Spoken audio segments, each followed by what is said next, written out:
grab back in.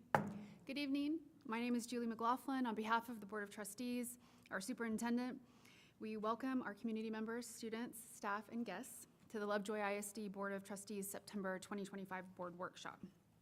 The time is now 5:44, and the board is returning from open session. We are resuming our agenda at item number 4, and as there is no action to be taken on matters discussed in closed session, we will proceed to agenda item number 5, which is our opening exercises. Dr. Tinsley.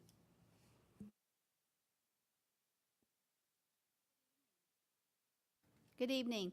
I want to introduce Mr. Wheeler to come up to the podium, and he will be introducing 2 of our high school students who will assist us tonight in the pledge and also honoring Patriots Day.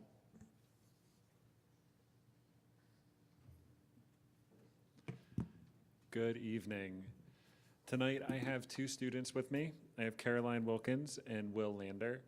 Each year, Superintendent Cordell has her Superintendent Connection Council, and these are 2 of our members, our senior members this year on that Connection Council. Caroline Wilkins is a senior. She plays the violin and is the president of our orchestra. And then Will Landers, in addition to his leadership across campus, is a member of the lacrosse team. So without further ado, they'll lead us in our pledges.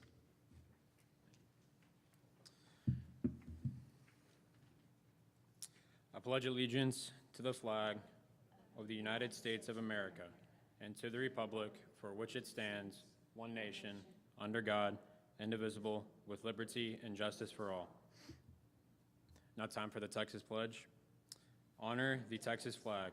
I pledge allegiance to the Texas, one state, under God, one and indivisible. Thank you. On September 11th, 2001, ordinary Americans performed extraordinary acts of heroism. Firefighters and police officers rushed into crumbling buildings and raging fires to save others. EMTs, construction workers, colleagues, and strangers tended to the wounded. Passengers and crew members gave their lives to thwart another attack. And a generation of women and men answered the call of duty by joining our armed forces to defend our freedom and our democracy. These patriots, people of undaunted courage, uncommon resolve, and unwavering perseverance, are forever ingrained in our national character. They are reminders that we are a great country because we are a good people. On this Patriot Day, National Day of Service and Remembrance, we pay tribute to the heroes and victims who lost their lives on September 11th, and we recommit ourselves to the spirit of unity, patriotism, and service that carried our nation through the days that followed. And now for a moment of silence.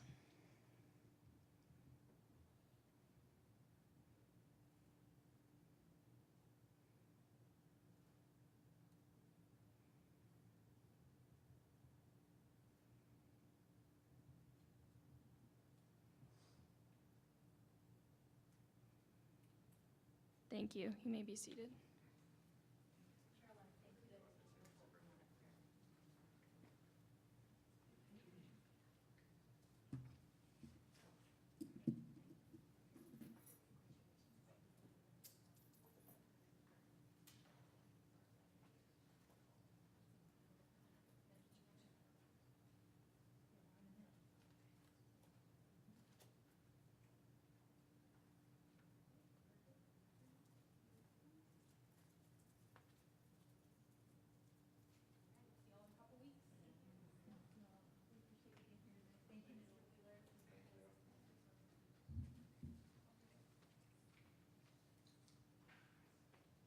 Thank you.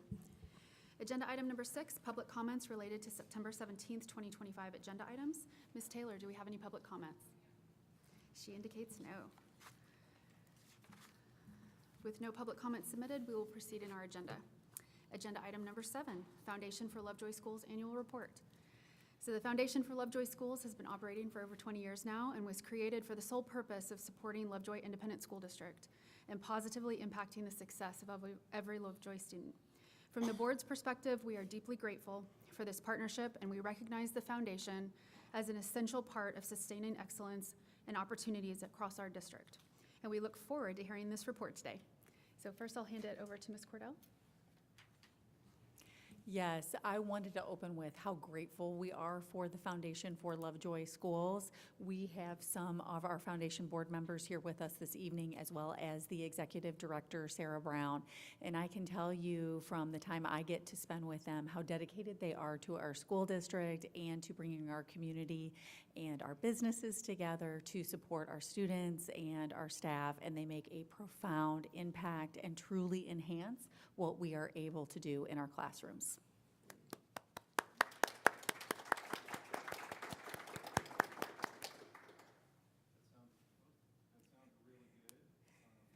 Stop right there. No, Henri Freeloop, president of the Foundation for Lovejoy Schools, and honored to be in front of Superintendent Cordell and the Board of Trustees.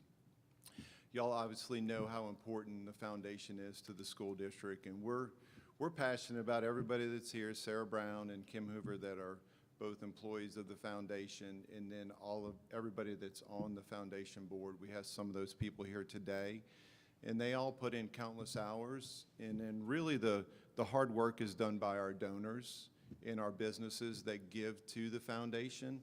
And as you can see from the numbers up on the screen, we've given in just this last year $579,968.59, which is an incredible amount.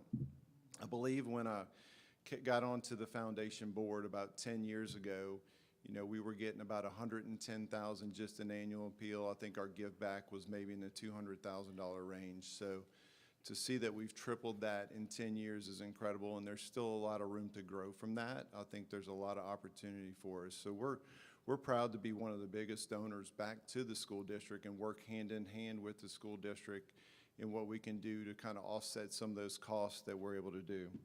You know, this is a great time for us to be talking because tomorrow is North Texas Giving Day, which means it's a great opportunity to get the spirit out there and have people understand how they can give back to the foundation and how that money comes back to us. One of the neat things this year is if they give at North Texas Giving Day, then the credit card fees are waived. So they can actually give there without worried about like, okay, I'm giving away 3% of what I'm giving here. So we're gonna get those funds. And it's a great barometer to see how we're getting our giving versus other nonprofits out there. So it's a wonderful way to kick it off for the year.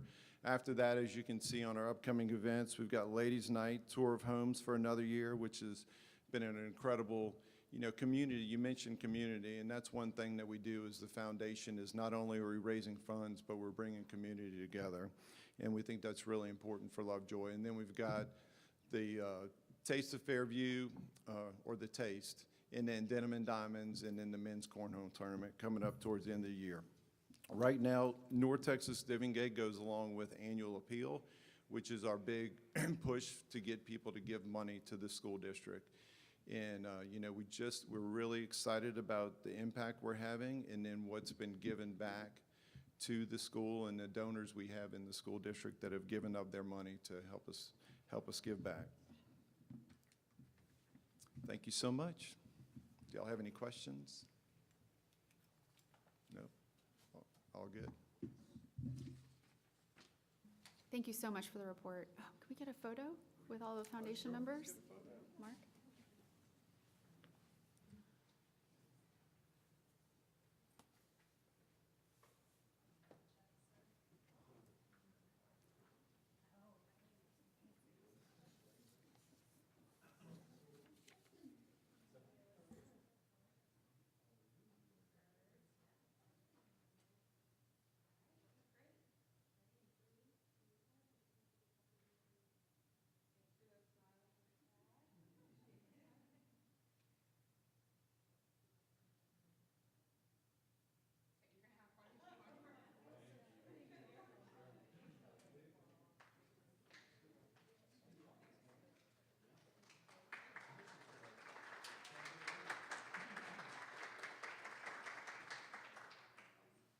Thank you very much. That was a great way to start the meeting. All right, so we are moving to agenda item number 8. We have a parent communication and engagement program update. This agenda item supports our district policy 3. Lovejoy ISD will prioritize community connection and communication. Ms. Koenig.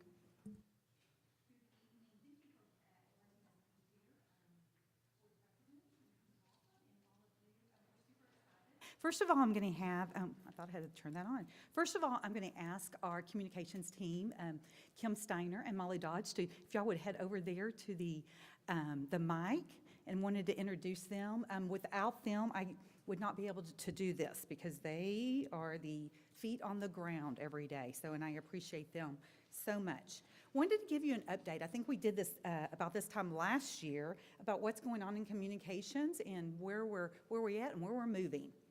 So we want to do everything we can to support our parents, the community, and students.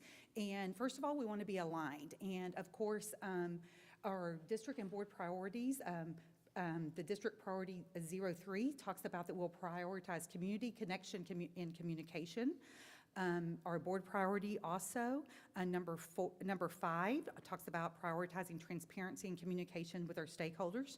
And we, of course, want to do that. And it also ties into our superintendent goal, where the district will implement a new unified communication tool supporting streamlined communications for teachers, parents, and students. And that's what we're going to talk to you about tonight, that we're super excited about.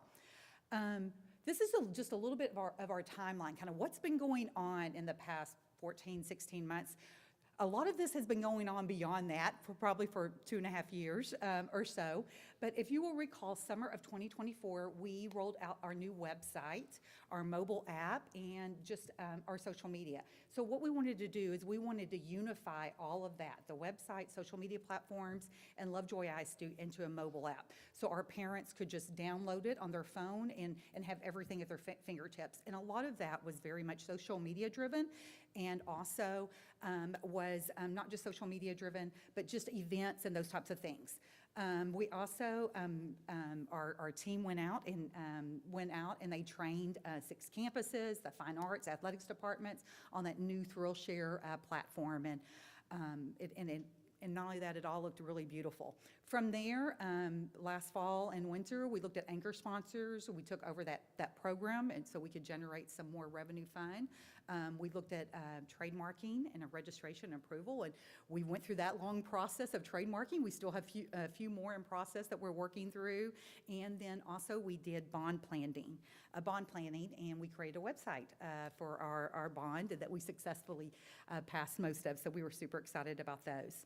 And then from there, we after our bond was approved, we worked on the Who We Are magazine, and we received 3 awards that we were super excited for. One for our Connect with Katie, one for our activity guide, I believe, marketing, and then one for our Who We Are publication. So we'll be submitting some more this year because I'm sure hopefully we can still be in the running there. And then, of course, this past summer, and as we lay things out in the fall, we have implemented and launched the new Thrill Share communication platform, which is a 2-way instructional communication between teachers, parents, students via Thrill Share and the Lovejoy ISD mobile app. So now we've just enhanced your app. Well, we've added rooms on there. You get alerts, which is unified email, text, voicemail notification. Really, a lot of that was driven by safety and security there. Newsletters go through our Engage platform, where we have our pre-K through 4 grade level newsletters going out, and absence reporting and alerts also, where it's kind of a one-stop shop there. So we were super excited to launch that this past summer. And from there, we wanted to talk about why, and this is what we tell our staff and our teachers and parents. Why did we do this? We know it's a change, and sometimes changes can be a little bit more difficult, but we feel like we have rolled things out. Number one, we wanted regular communications. We wanted intentional, and we wanted instructional communication. Teachers, parents, and students, so everyone knows what's going on in the district and the classroom with their students. We wanted to equip all teachers and coaches with district-approved, safe, secure ways to instant message students and guardians, parents. So there is that. Everyone can use the app. It's on their phone. User-friendly, efficient 2-way communication with more features like read receipts and message translations. It does translations in there.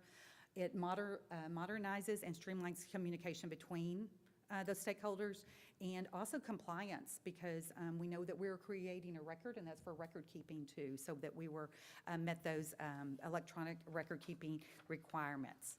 Now I'm going to turn it over to Ms. Steiner so she can share with you about our communication hub.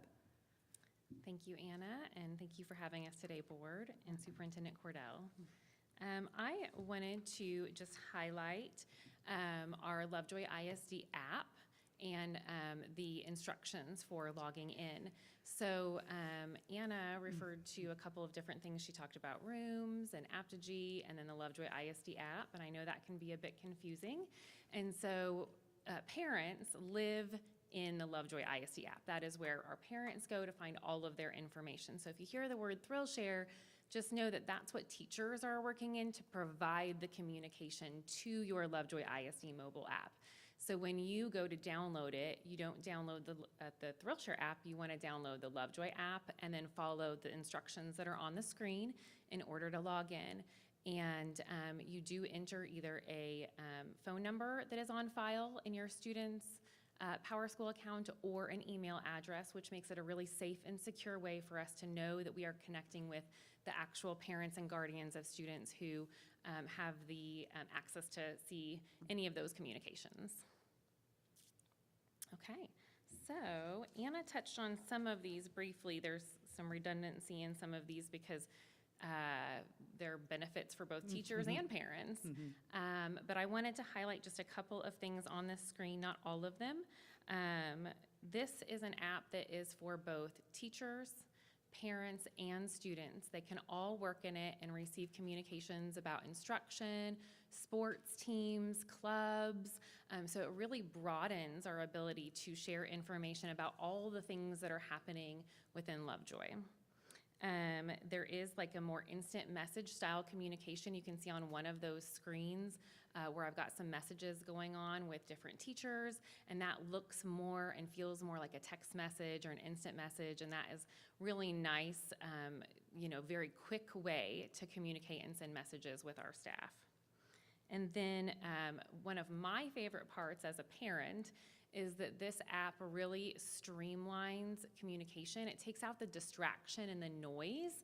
I know that, I might get an email and then 6 work emails and another email from school. And so what this does is it takes everything out in the middle, all that noise and distraction from other places, and puts our teachers' communications front and center, all in one place within that stream for their classroom. So parents know that they can go to the app, go into the student's classroom, and see everything that that teacher is sharing in one place without having to search for it. And then also I wanted to highlight that parents can customize their notification settings. They can receive text messages if they would like. They can turn that off if they would like. They can have it put a banner up on their phone or send them an email at the end of the day with a daily digest. So there's lots of different options for how you prefer to be communicated with. Next. For our teachers, a couple of the really great features are that it syncs with PowerSchool, so their rosters come across.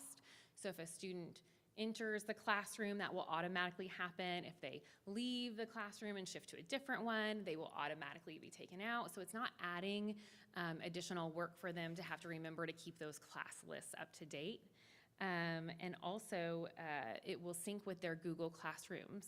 So it's not creating another place for them to have to post. They can actually post in Google Classroom, same as they maybe always have been, but that will come across into the feed within the Lovejoy ISD mobile app and kind of streamline that communication for the parent.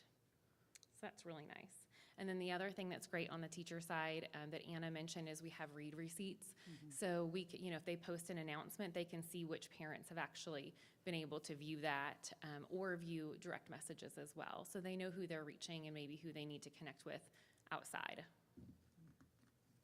Okay. So compliance and control, I think it's important to highlight that teachers are in control of their rooms. Students cannot post announcements to the thread. Parents can't start messaging each other within the app. A teacher has to initiate that communication. And then there are some safeguards in place that help if a teacher needs assistance with a message, they can flag it for an administrator. And then also, Anna mentioned compliance with our electronic record keeping. Okay, so that's kind of all for the mobile app room side. We're going to shift into a separate implementation, same company, Aptigee, different software. This is for Engage newsletters, and we were really excited to shift to this platform because under SMORE, we only had 100 user licenses, and so we couldn't grant like every K through 4 teacher the ability to log in and coordinate and collaborate on their newsletters.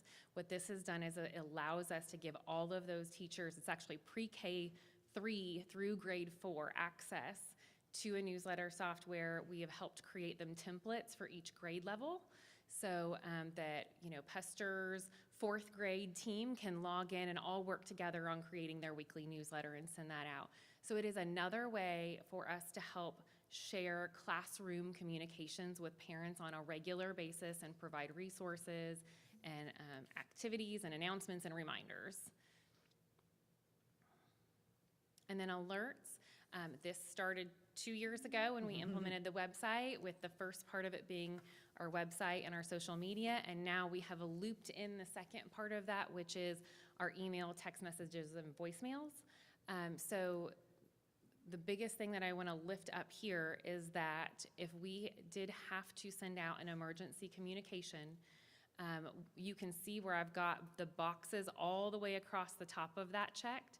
What I would do is type one message, and I could attach one graphic if I wanted to, and then I can check all those boxes all the way across, and it will send every parent in the school district a text message, a voicemail, an email, post it to social media. It'll vibrate your phone and tell you you've got an alert, and so it really gives us the ability to share information more quickly with you if there were a situation like that where we needed to quickly and carefully communicate. And before, we did not have that. We had about 4 different platforms that we had to log into in order to share all of that information. It took 2 people, like 4 computers. So this is a really great feature for us in our communications team. It really kind of centers around safety with our communication team. And then I just wanted to highlight that we have a lot of resources and help available to our teachers in navigating this transition. So Aptigee actually provides free unlimited support. There is a button in every teacher's platform that they can click and they can live chat with support. They answer usually in about 2 minutes, and they will research and get back with them, and it's like an instant message style live chat. The chat people are based in Arkansas, and they are all Aptigee employees that take rotations on the chat help desk. So it's really people who understand the software and are working in it every day. And then there are also help articles, help videos, and then we have also internally here in Lovejoy ISD created a resource page that is available on ClassLink for teachers to find resources and videos and information that's kind of more streamlined instead of just email after email of updates. We want to do the same thing for our parents. We want to make sure that they have the resources and information to be successful in the Lovejoy ISD app. And so we have scheduled a couple of times coming up here in the near future to meet here in our Lovejoy ISD boardroom and just share information about the app and answer questions.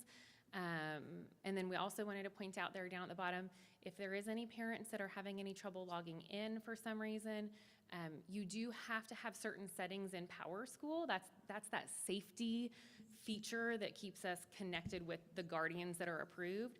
So anybody who's having trouble can email Molly Dodge, and she will help. She's individually helping parents troubleshoot that and working with our PEMS department to make those adjustments so that they can get in and be getting those teacher communications. Do you have any questions? We got a very important question. Yes, sir. On the Lovejoy ISD app, Yes, sir. are you able to access the Gridiron Club podcast? You know what?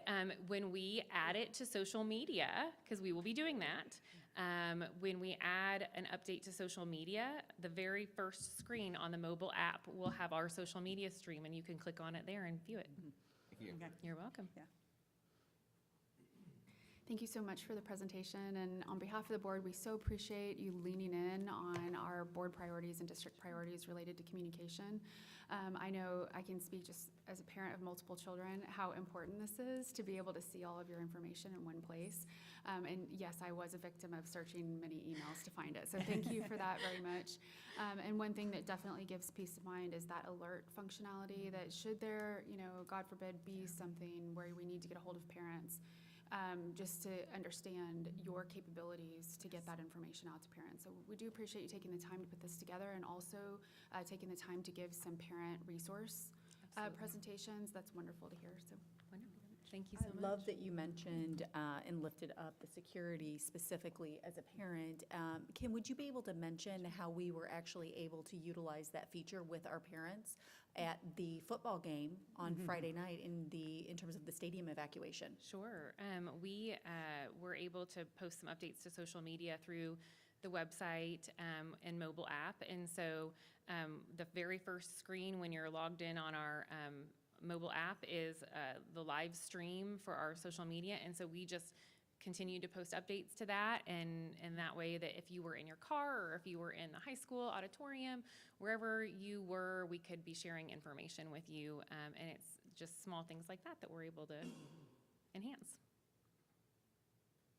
thank you again. Appreciate Thank it. All right, agenda item number 9, Lovejoy 2030 Strategic Plan. So trustees, under our board operating procedures, section 4.2, the district's long-range plan provides a roadmap for continuous improvement. The superintendent leads the development of the long-range strategic planning with input from key stakeholder groups, including students, parents, staff, and community members. The strategic plan is to be refreshed every 5 years to ensure responsiveness to evolving student and community needs. And from there, the board uses the strategic plan to approve allocation of resources, monitoring towards long-term goals, and guides the development of our annual goals. Our strategic plan, Lovejoy 2030, was adopted in 2022, and today's agenda item is to provide an update on its planned refreshment process. Ms. Cordell. Thank you. I am excited to be talking about the strategic plan year 4 update. Our Lovejoy 2030 strategic plan has served us well. Case in point, the communications presentation we just received from our communications team and all the progress that has been made there. That is a product of our Lovejoy 2030 strategic plan and the goals we set as a part of that process. As we know, we are highly committed to excellence in Lovejoy ISD, and that excellence is by design. We know that our excellence in academics, the arts, and athletics is because we are strategic and intentional about the alignment of our resources and our efforts.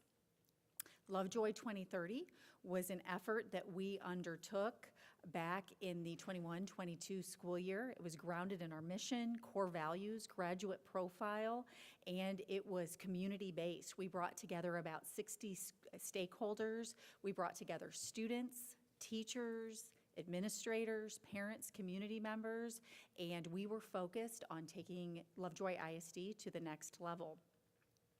We worked in 7 strategic working groups. Those groups were organized by teaching and learning, graduate profile, legacy of excellence, financial sustainability.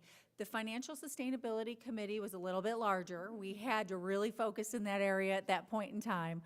We are very, very proud of our progress in that area. So you'll see a little special notation there. That group was a little bit larger than the other ones, and they got to have some extra meetings. And then we had operations, future ready, talent acquisition, retention, and support. And when I look at these groups, and I could go working group by working group and talk about the conversations that originated among the stakeholders and then what has happened since then and the level of pride. Just think about the operations group and the conversations about the deferred maintenance and then also the conversations about having future-ready learning environments and the tools our students were going to need, and the conversations about the need for a bond in the future, and the fact that we came together, had that capital planning committee, a bond planning committee, and then our community came together and passed a bond. So very, very exciting. Our products of this process were future-ready skills, strategic targets, strategies, and key indicators. And you are very familiar with those. You see those all the time as we update our progress on this plan. We also strategically talked about how we were going to move from strategy to implementation. And one of the ways we do that is through alignment. We aligned our strategic plan with our district improvement plan and each of our campus improvement plans. And that occurred in the spring of 2022 for our strategic plan, and then the district improvement plan and the campus improvement plans in fall of 2022. We then looked at what resources it was going to take. So we went through a planning process, design and development, implementation, and then we all know this is an ongoing process of where we are evaluating our process, looking at maintenance and adjustment, resource alignment and allocation, which involves budgeting, and then back to the planning. So this ongoing cycle of continuous improvement that we referenced earlier. And then we put in some safeguards, which I am proud to say have also served us well. We did our initial public presentation to the Board of Trustees in May of '22, and then we talked about that alignment with the district improvement plan and campus improvement plans. And then annually, we have done public-facing reports, and then we have done biannual convenings of the stakeholder committees for review and revision. This year, we are going to do a little bit deeper of a dive. I'm going to talk about that this evening because we feel like it is time. The world is changing and evolving, and what our students need is changing and evolving, and there has never been a better time to come together and talk about it and design that pathway for the future.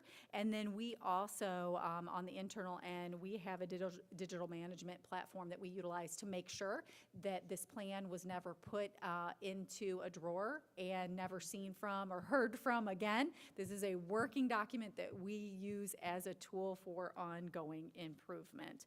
An example of that would be when we came together after the first time we did the reconvening of the committee for an update. If you will recall, we added some targets in the area of safety and security. Back to that alignment, why update our Lovejoy 2030 strategic plan? One of the reasons is because we have some board priorities that we are very committed to as a team of 8, and those are in the area of safety, people, learning, culture of progress, and governance. And if we are going to align with these priorities, then we need to have those goals and those targets in place. We also have the superintendent goals, which we worked together on, and you all adopted as a Board of Trustees, and one of those is to complete a 4-year update of the strategic plan. We specifically called out that we were going to host listening circles with students, parents, educators, staff, and community members, reconvene and expand the Lovejoy 2030 Strategic Planning Committee, synthesize stakeholder feedback into updates to the strategic plan. Then you will see the 2030 background there. I've talked about that a little bit. We had that large group of stakeholders. And then what we've done here, I won't read through this, but we did want to make sure that our community had a opportunity to go to the link and see the current update to the strategic plan if they would like to do so. I did want to talk about moving forward now, and these core initiatives are what we will be moving forward with in the fall of 2025. We are going to be recommending to you to launch listening circles. Then in early spring of 2026, conducting committee engagement sessions, and then in late spring of 2026, sharing with you an updated draft of the Lovejoy 2030 strategic plan based on that update. The year 4 update for the fall of 2025 will involve those listening circles. We want to gather input from stakeholders to get their feedback about our current state, their ideas about our future state as well. That will include opportunities for our students, educators and staff, parents, and community members. We will also have some formal committee engagement opportunities. That will be a 3-day opportunity. Day 1 will be a focus on current state and the future. Day 2 will go deeper into visioning for the future. And then day 3 will be a polishing of the draft update of the Lovejoy 2030 strategic plan so that we can get that ready to bring forward to you.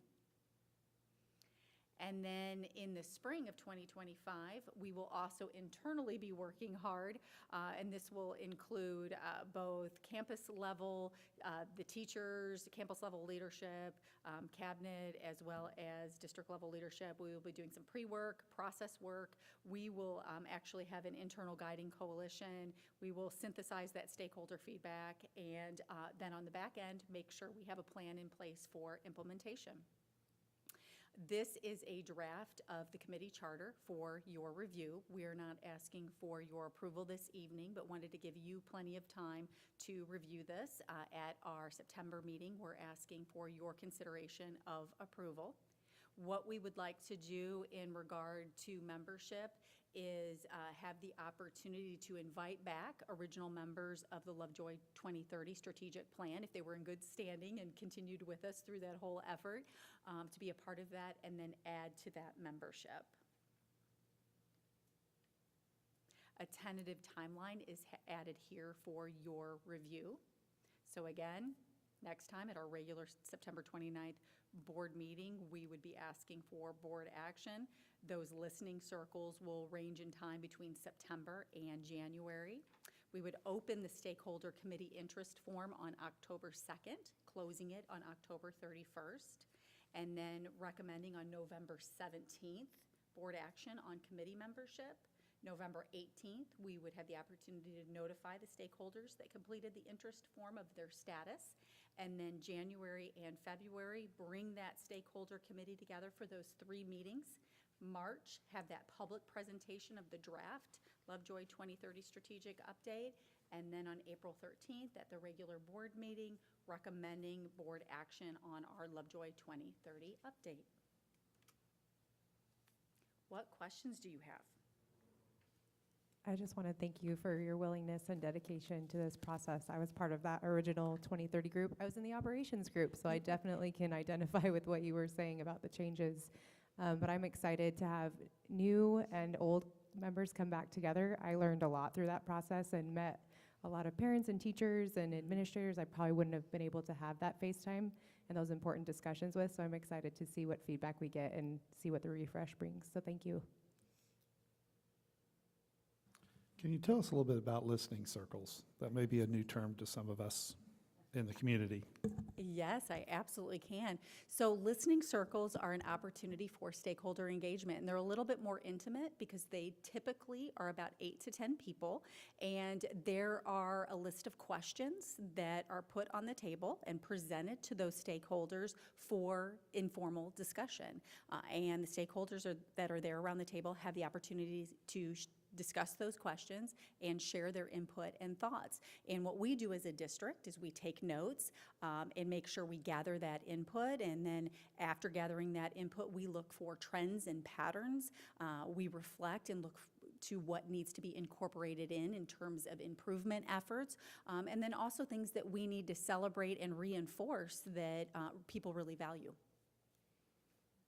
And the output of that is going to be the inputs for the early 2026 meetings. Absolutely. So that will be one of our inputs for the committee meetings for the Lovejoy 2030 Strategic Planning Group.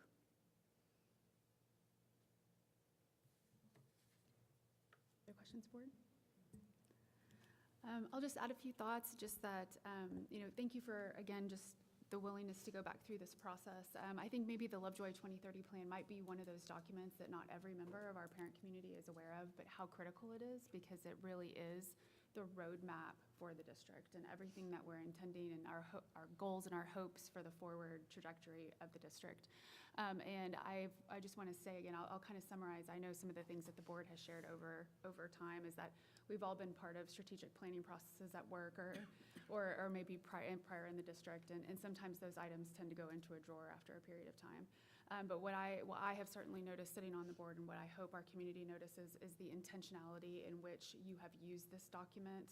And I can attest it is in every one of our board meetings, it is in every one of our updates, to make sure that we are accountable to measuring towards that process. So I would certainly add my encouragement to any of our community members that are interested in serving on this committee, for the opportunity to shape that roadmap forward.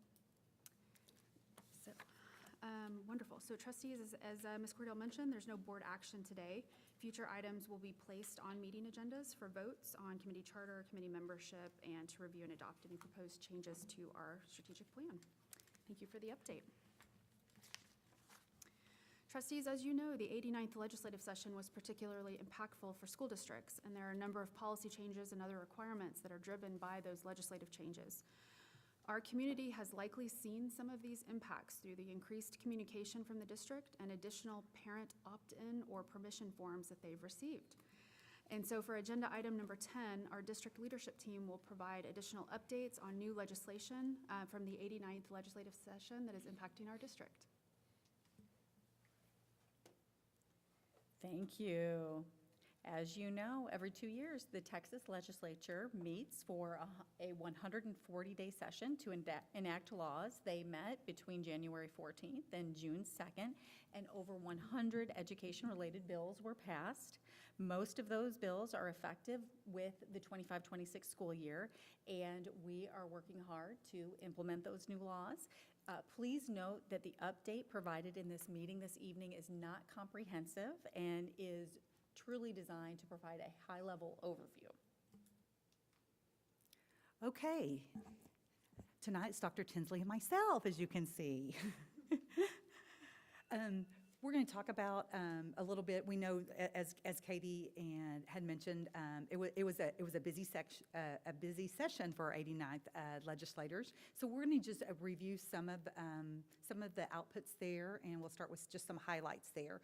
House Bill 2 was the Comprehensive School Finance and Program changes, and it basically was about teacher compensation initiatives. It had some formula adjustments, early literacy and math interventionists, pre-K through 2 instruments, dyslexia. It expanded teacher incentive allotment there. Had new teacher mentoring and grow your own pathways, so perhaps we can increase some of our residency there also. House Bill 6 was on student discipline, and as you recall, we had already made this change through a DOI. It basically said that we could not exempt out of we could only have one campus behavior coordinator, which is the principal on our campus there. House Bill 1481 was a student personal communication devices, prohibition on use of student personal communications devices during the school hours. And that was the cell phones. So our students are putting cell phones in their backpacks. And Senate Bill 12 was parent rights. And this one expands parent permission and our notification requirements in health services, counseling services, and student club participation. It includes prohibitions on DEI, requires reporting to TEA on facility usage, teacher conferences, instructional plan or course syllabus, and parent access to teaching and instructional materials. And also there was revisions in the grievance process there. So Senate Bill 13, which you're aware of, it had added some information about parental access to library materials, which Lovejoy ISD had many of these practices already in place. We made a few tweaks to our policy. And then also the option of the establishment of a school library advisory council, which you did approve that moving forward. Senate Bill 568, special education, we're still waiting to hear more information on this because it does not go into place until 26-27, but it's developing, TEA will be developing a system for state and federal compliance, some reporting requirements, residential placement updates, evaluation, and reporting for students that are deaf or hard of hearing. And then it also will impact some funding, weights, and allotments for our students here in Lovejoy. Senate Bill 204, school board training on parental rights, requires the State Board of Education to develop a training on the rights of a parent regarding the education of a parent's child by April 1st, 2026, and requires school board trustees who are sworn in prior to January 1, 2026 to complete the required training. And again, we are waiting on further guidance from TEA. Senate Bill 571 is the mandatory reporting requirement. This bill expands reporting requirements for reporting misconduct of employees, service providers, and child abuse and neglect. So now employees now have 24 hours to report to TDFPS, which is the Texas Department of Family Protective Services. It's kind of the expanded of Child Protective Services there. When they have a reasonable cause to believe a child has been or may be abused, neglected, or a victim of indecency with a child. It added service providers to the list of people that have to be reported to SBEC when alleged misconduct occurs. And it also shortened the timeline to 48 hours for reporting to SBEC, which is a certification, Texas Standard State Board of Educator certification there. Senate Bill 571 also added 2 additional offenses that now require reporting and are subject to the strict reporting mandate: engaged in inappropriate communication with a student or minor, or failed to maintain appropriate boundaries with a student or minor as defined by SBEC rule. Instead of requiring actual involvement, the offense now includes solicitation of a romantic relationship with or solicitation of sexual conduct with a student or minor. Which is very significant. House Bill 4623 is also reporting misconduct, and it makes schools liable for acts of sexual misconduct or failure to report suspected child abuse or neglect by school employees. The next one. Oh, you already clicked it, okay. House Bill 1106, abuse. The definition of abuse does not include refusal for a child's care, custody, or welfare to affirm a child's perception of gender or their expressed sexual orientation. House Bill 1151 is about neglect. The definition of neglect does not include the refusal of administering psychotropic medication or any other psychiatric or psychological treatment unless the child is at risk of death or bodily injured. Senate Bill 965 was prayer, clarifies that the right of a district employee to engage in religious speech or prayer while on duty may not be infringed. Senate Bill 10 is the 10 Commandments, requires teachers to display a copy of 10 Commandments in their classroom if the posters are donated to the school or their district uses funds to purchase them. The next one is something that our PEAMS coordinators and clerks are working on. It's a change. Chronically absent. Senate Bill 991 amends current law relating to the inclusion of chronically absent and truant students as students at risk of dropping out of school and the collection and reporting of data regarding those students. So basically, if a student is absent 10 or more days within a period of 6 months in the same school year, or is absent from school for more than 10% of the instructional time within a school year or in an enrollment period that exceeds 30 instructional days. It requires districts to report absenteeism by whether a student receives compensatory, intensive, and accelerated instruction. So basically, it adds an indicator of an at-risk in there. So a student would be considered at risk if they meet that requirement. Senate Bill 2929 was spectator ejection. We also, this was part of our DOI plan that we changed at the last meeting. It clarifies that a verbal warning and persisting in inappropriate behavior are not required for an official of an extracurricular athletic activity or competition sponsored by the school or UIL to eject a spectator from the athletic activity. And then Senate Bill 57 is IEP accommodations for certain students during a mandatory emergency school drill.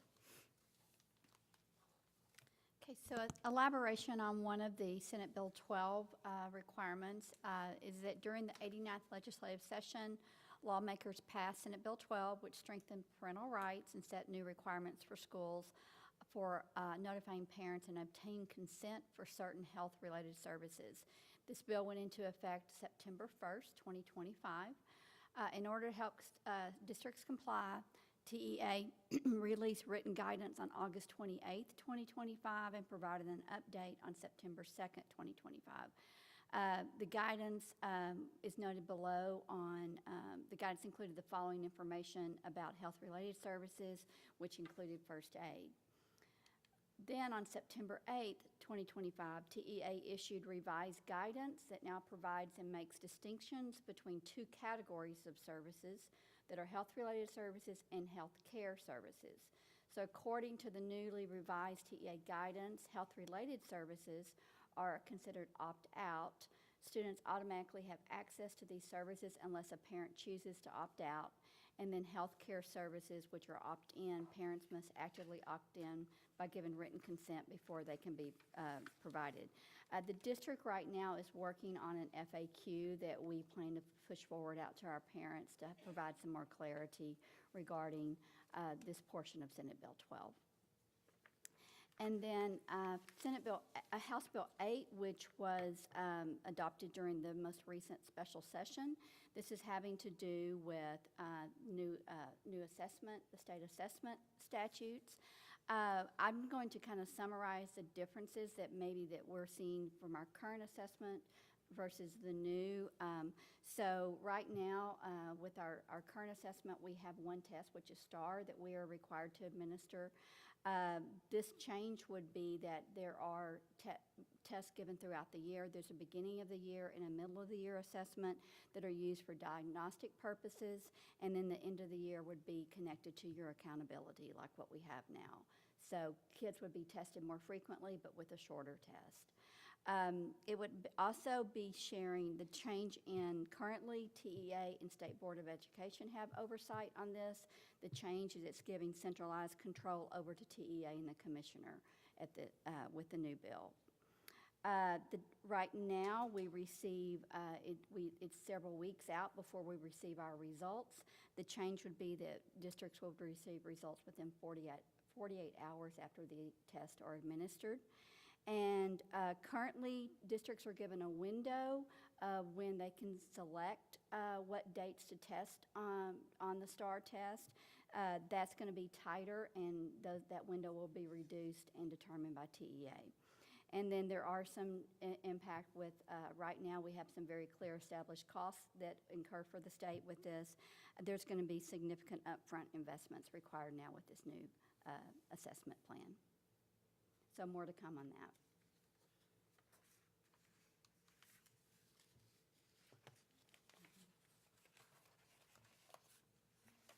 Well, that was quite the list there, and as I said, this is not even comprehensive. And so thank you for putting it all in one place. Just a quick summary, we appreciate that. And I'll just reiterate on behalf of the board again, thank you to our administration for their diligent effort in going through these 100 laws and making sure that we understand exactly what was required and that we're implementing that with fidelity.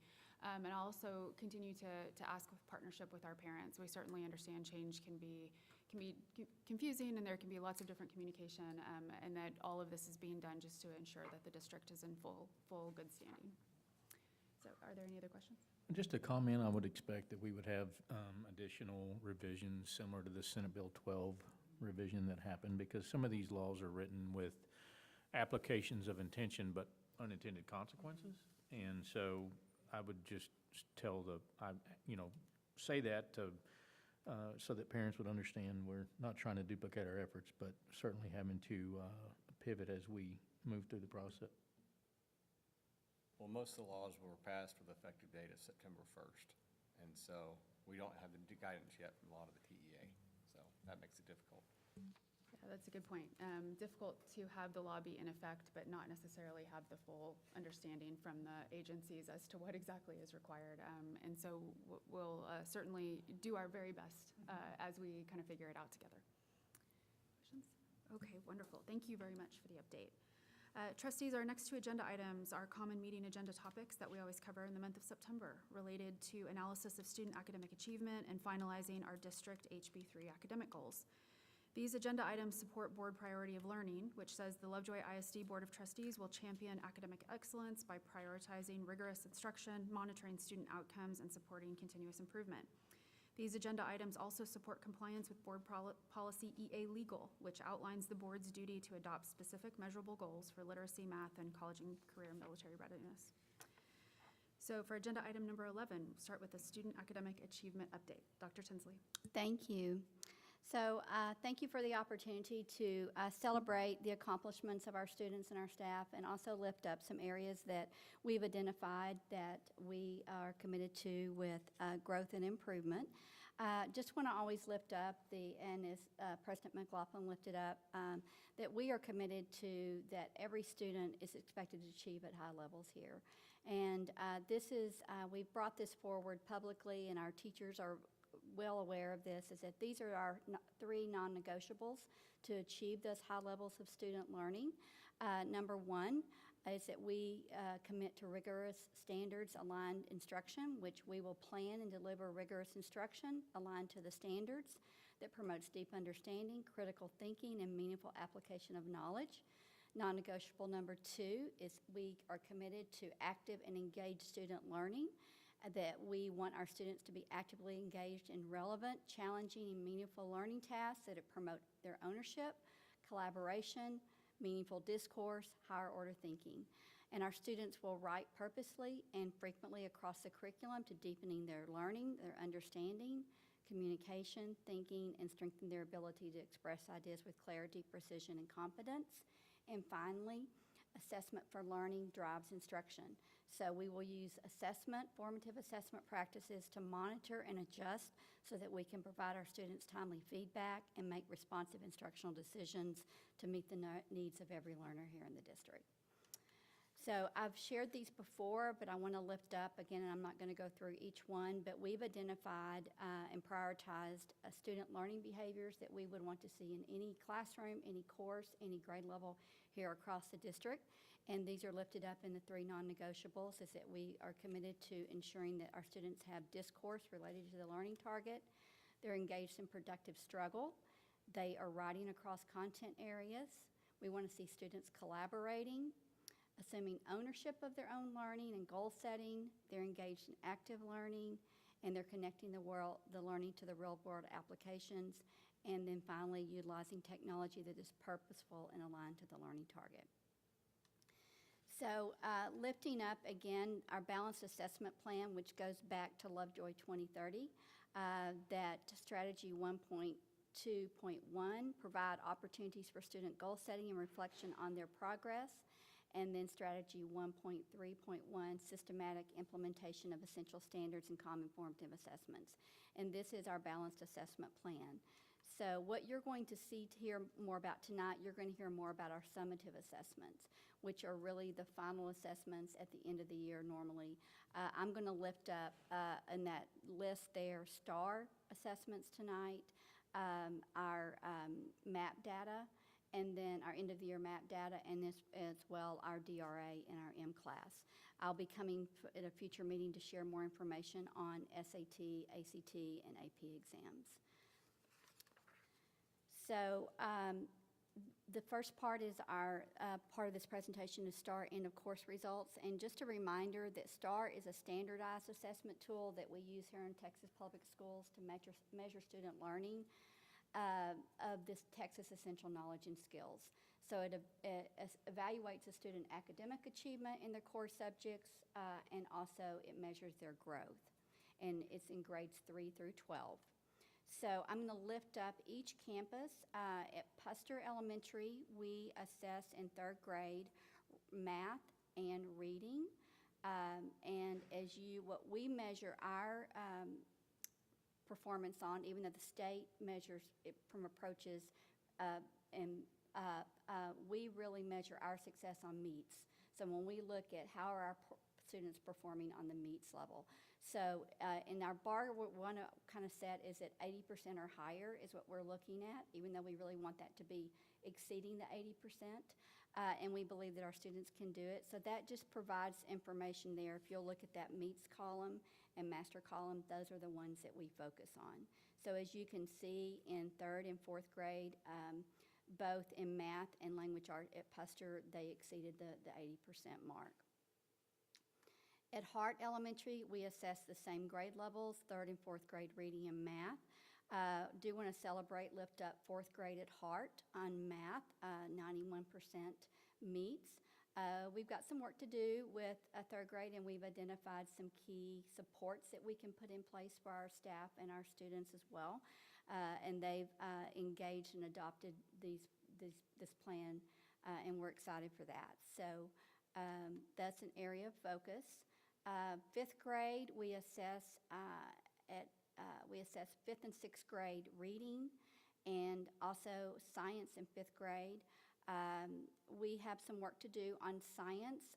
That is a test that we are assessing students' standards, not just fifth grade science standards, but K through fifth grade science standards. So some work we've been doing is alignment with our lower grades. An example of, just to give you on that fifth grade science test, there were 12 questions on there that were third grade standards. So it's going to be super important that we're aligned in those lower grades to help support those outcomes in fifth grade science. And then in fifth grade math, we've got some areas there as well in fifth grade and sixth grade math we want to see some improvements on, and some supports are in place at this time to achieve that. And the sixth grade is our accelerated group that met 100%. Seventh grade, we assess students in language arts in seventh and eighth grade, and I want to celebrate eighth grade there with the 90%. And then our science, we met 79%, and again, that's not just assessed on science standards, that are standards that are taught from 5th through 8th grade that are assessed there. And I want to also lift up here, we shared with you, we had our social studies team, 8th grade social studies team. Even though it shows 76%, that's a significant growth compared to over the last several years. And based on the data that we have determined, they're probably the highest performing in the state on social studies at this time. So we are shooting to increase that area as well. And then at high school, our EOC, we on English 1 and English 2, we exceeded 80% with 92% and 93% meets. And then Algebra 1 is a focus area for us. That's an area that we have seen some decline, that we have some measures put in place also to help support and make improvements in that area. Your biology, 93% met, and then U.S. history, 90%. So I lifted up some of these celebrations here. I'm not going to read through all of these, but when we look at just some comparisons, the first one there is comparison of a cohort group. So that's comparing the same group of students from one year to the next. So when you look at Hart, fourth grade math, that was the 24 third graders, and as fourth graders, they moved from masters from 39% to 65%. We also saw an increase in performance at Puster in math from 54 to 64%, but that was not the same group of students. So that just shows you some of our areas that we do want to celebrate. As I've mentioned, these are the areas that we have identified as growth areas. Third grade reading and math at Hart, fifth and sixth grade science. Fifth grade science, we have some work to do there.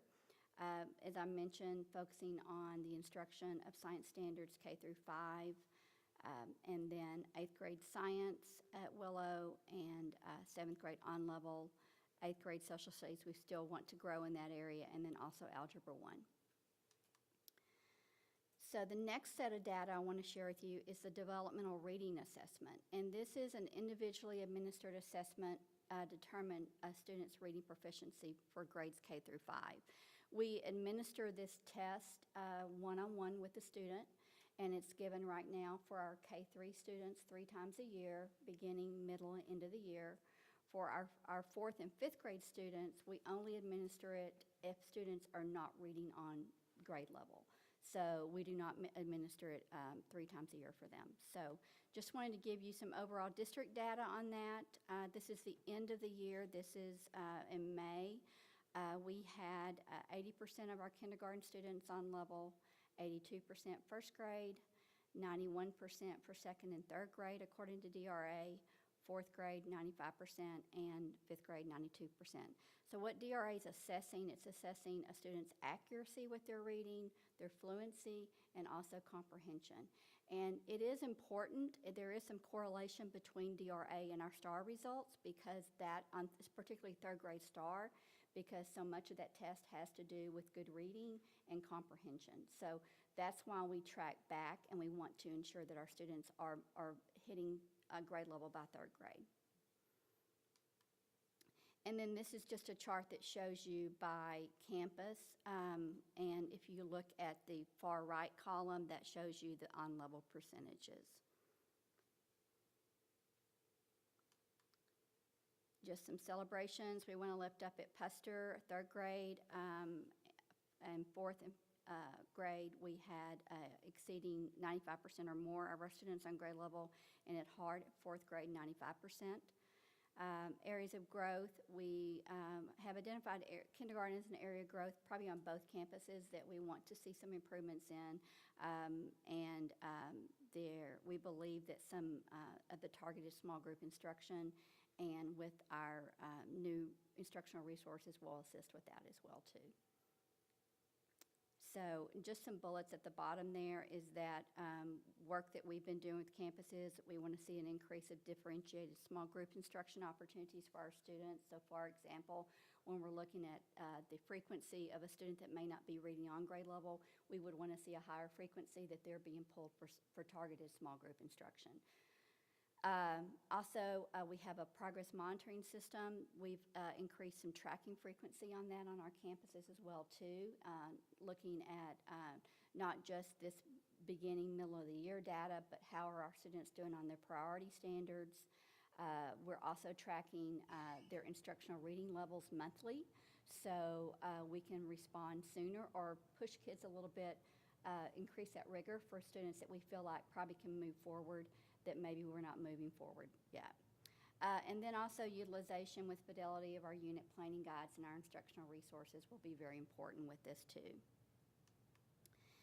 The next set of data is the M-Class results. This is a screener that measures the development of students, of reading skills in students in grades K through 2. Predominantly in your word study, in phonics and phonemic awareness. So what it assists K2 teachers is determining reading skills that students might need to develop in order to become proficient readers, because that's going to be an important component of becoming a good reader. These are our overall data sets. If you'll look on the far right, this is kindergarten for the district. 85% of our students were on level or above on our M-Class, or excuse me, on level. And then first grade, 88%, and second grade, 84%. And again, this is broken down by grade level and campus. Celebrations, lifting up at Puster, we had 91% of our students on grade level on M-Class. Some growth areas, looking at kindergarten at Hart, and then second grade at Hart are some areas that we'd like to see some improvement. The three same bullets there about targeted differentiated instruction, progress monitoring system so that we can respond in a timely manner, and then using our curriculum resources and documents with fidelity. And then finally, the 2024-25 MAP growth results. This is another assessment that measures academic achievement and growth progress in K through 12 subjects. This is our third year. We are starting our third year of implementation, and this is one of the areas that we use to support our goal of academic growth for every student. So we believe that every student will meet or exceed their academic goals. Just some overview for each campus. We measure, because it's a different type of test compared to STAR, we're looking at how do we measure ourselves compared to a national norm. So if you're thinking of a bell curve, we want to be sure if we're at that 50% or over. And so if you look at our results there, we were there or truly exceeded it. So our kids are showing growth. We feel like as we, when you have a new test and you're calibrating a new test and training for teachers, we feel like we're just going to get better just with the administration of the assessment. And our principals have put some measures in place to help ensure that we have consistency across the campus, classroom to classroom, about the administration of the assessment too. So as you can see, we did very well in most areas. Again, we have some growth areas, but overall we were pleased. Celebrations, here we have several at all of our campuses. when we look at where, if we were above the 50% percentile. And then we've got some areas of growth we want to work on as well. And some of what we've unpacked with this, it may have been just on the administration of understanding. I'll give you an example. So our kindergarten students take it and they have a headphone on. And I think we discovered that, if we're not watching, kids, weren't even hearing anything. So kindergarten teachers had to make some adjustments to that with the administration of it too. So we're learning, but again, we feel very confident this year moving forward, we're going to have very reliable results. So I just want to kind of tie a bow on this and talk about the importance, and I've shared this with you before, about why it's important that we have coherence from pre-K through 12. And it just helps our teachers have a clear understanding of expectations, the resources and strategies, so that they can be confident in delivering instruction. If we're not coherent and we're doing everyone from one classroom to the next or campus to campus, we're not consistent, it's going to cause confusion and possibly negative outcomes for our students. And again, when you have coherent systems, they're more sustainable over time. So when we think about impact of coherence on student achievement, it provides teachers an explicit roadmap, knowing what to teach, how to teach it, and when to teach it. It creates efficiency of time and resources and energy, and also creates some accountability for stakeholders of understanding how resources are being used and how our students are progressing. And then, most importantly, our student learning outcomes, that students clearly understand our expectations, leading to better engagement and achievement. And then just I'm going to kind of bring you back to why we have what we have. So when we're looking at, there are 4 areas when we talk about collaborative cultures, and one of those, or coherence, and one of those is collaborative cultures. So having a culture of growth, learning leadership, capacity building, and collaborative work. So some examples are there on the left side when we talk about our LISD culture, where we believe in learning, collaboration, results, and fun. Professional learning communities help promote this. Our instructional frameworks that we have for our core content areas that have been established here and developed. Staff committees create that collaborative culture, teacher vertical teams, and then targeted aligned professional development. And then how are we deepening learning for our students and also assisting our teachers to provide that? We do it through course scope and sequences, our instructional framework, our unit planning guides and curricular resources, our balanced assessment plan, alignment of our instructional resources, targeted professional development, instructional coaching that we provide, learning walks, staff feedback, and then teacher and staff appraisal tools. So again, I'm going to come back to how this all connects back to our 3 non-negotiables for high levels of student learning. Questions? I've got a question. We have that every student is expected to achieve at high levels. On Heart for 3rd grade math, we had 14% did not meet expectations, and then 12% for reading. Do we give them extra summer school or extra tutoring before to get them ready for 4th grade? Because if they're not meeting in 3rd grade, we don't want it to snowball. Absolutely, that's a great question. So one of the things that they would get extra is that when I talked about a higher frequency of more targeted small group instruction, that would be one strategy. Another strategy is that what we do is that we provide tutoring. We also provide an additional support. So that might be if a teacher's pulling a student that maybe had some gaps on some skills during their regular math block, but they needed an additional time with that, they're going to provide that during the school day as well too. And I think you covered this just a little bit, but so I have 2 questions. My first one is, so for each of these data groups, we've highlighted kind of our celebrations, but also maybe our areas of growth. So could you give us just a peek behind the curtain of those areas of growth?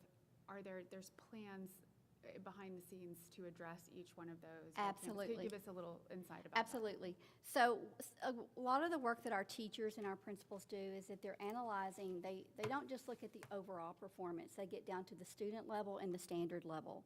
So understanding what standards our students are doing well in, and then also areas that our students are not doing well in. So it may be that when we're looking at the assessment itself and what was actually assessed on it, that if we're not analyzing that, then we're not adjusting our instruction at the level we need to. So that is one area, so when we're looking at data. The other area is that where we're really honing in on the planning process, the importance of the planning process, because that is going to elicit the outcome that you want in the classroom. So we have our content coordinators on campuses supporting teachers during planning. Our principals are in planning. Our assistant principals are in planning, as well as our instructional coach or MTSS leads on the lower campuses. At Hart, Puster, and Sloan, we are going to be hiring some part-time tutors to come in and give an additional tier 2 support for these students as well too. So My second question is, this is a lot of different types of data. I assume these are just kind of slices and points in time, and they're different for different reasons. So how should we think about how they interrelate? Which ones do you consider the most, predictive of ultimate STAR test? well, I think for your third grade STAR test and probably fourth grade too, DRA, and that's why we use DRA all the way up through fifth grade, because we do feel like that is an indicator how students are performing on our STAR test, and we've seen some correlation between that when we look at it.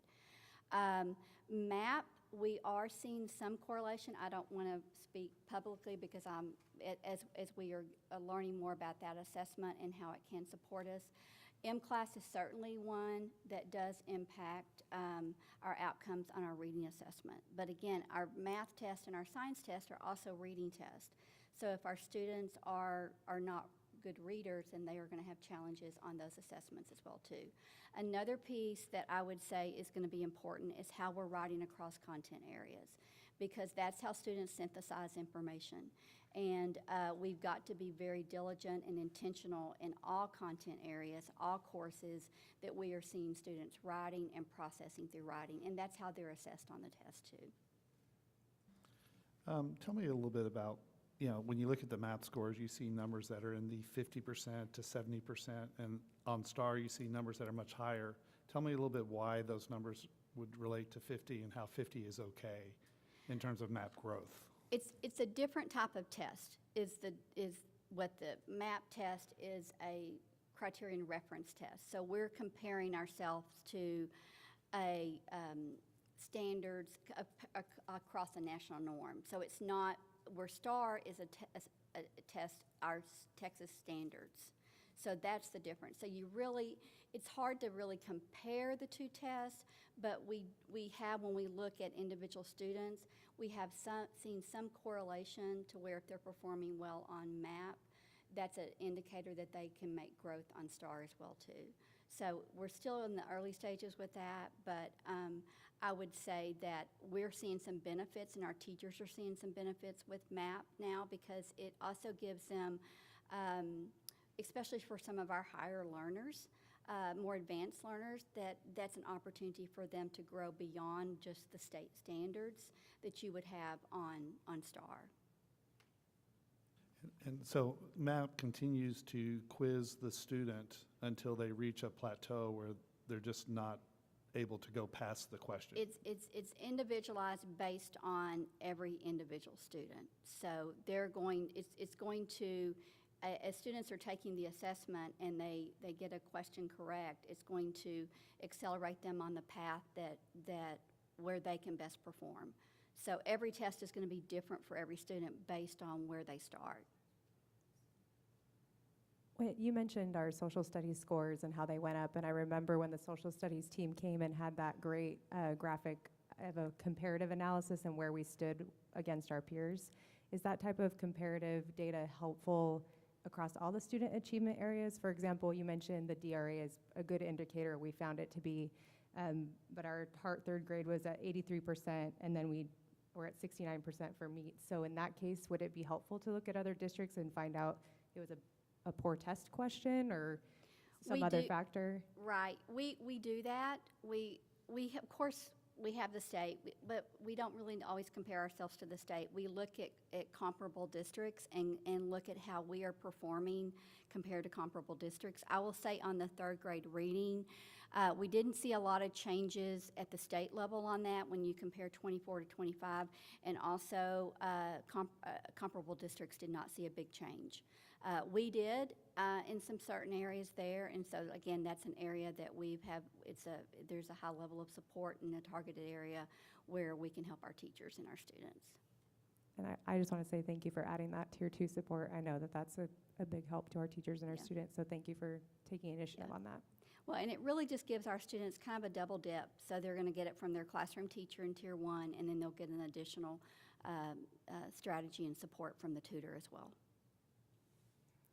As you're making these plans, if there's a place where we feel like some additional support is needed, then would the board have an opportunity to lean forward and support that with allocation of funds or resources or anything like that in the future? We are constantly looking at, I'm going to let Mrs. Cordell answer that since it's financial. We'll say yes, since Thomas isn't here tonight. No, we can do whatever we want. No, Mr. Woolman is at a professional development on leadership, and we said that tonight we were going to assign anything we wanted to him. Actually, we have these ongoing discussions, obviously, as we're looking at student needs and impact on costs. And Mr. Woolman and I were talking the other day about a forthcoming update to you all about where we're at, because we always watch that very closely, and we will have saves in some areas and spends in some areas, but always want to make sure our students have what they need. And so we'll bring that forward should that be needed. It's just a perceptive question, but Matt, it leads me to think that you're able to meet a child where they are, regardless of where they are, to identify their needs more than purely an assessment compared to a curriculum. Is that Correct? Am I thinking yes. about that right? Right. Yeah, and we're all going to have gaps in some areas, so it allows the teacher to target those gaps, no matter where the student is. Even our high-performing students are going to have some gaps. So, correct.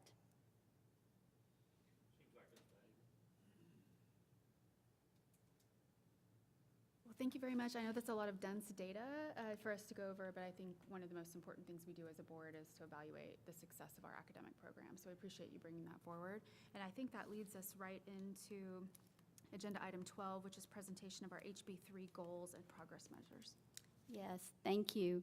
So I have some of our staff tonight that are going to assist in co-presenting this, because I want you to hear not just what our goals and our strategies are, but I want you to hear from staff that are actually into the work, that are having some successful outcomes, and what they are doing. So I want to kind of correlate that for you tonight. So we're going to be introducing them in just a minute as I go through some of these goals.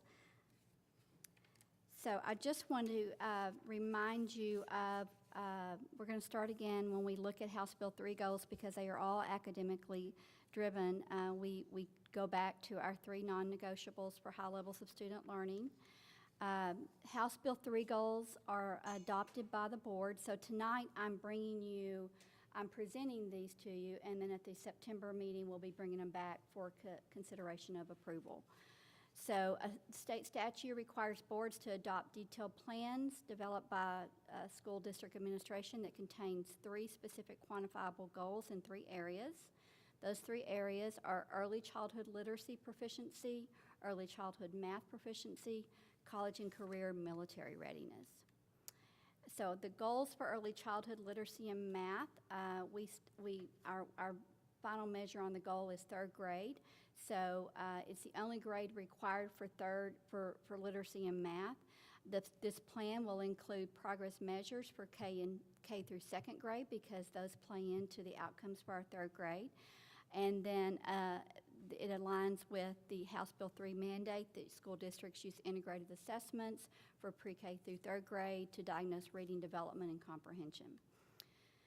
Goals for college, career, and military readiness are based on college readiness, academic proficiency on data-driven instruments, which are your ACT, SAT, your TSI, your AP exams, and your dual credit enrollment.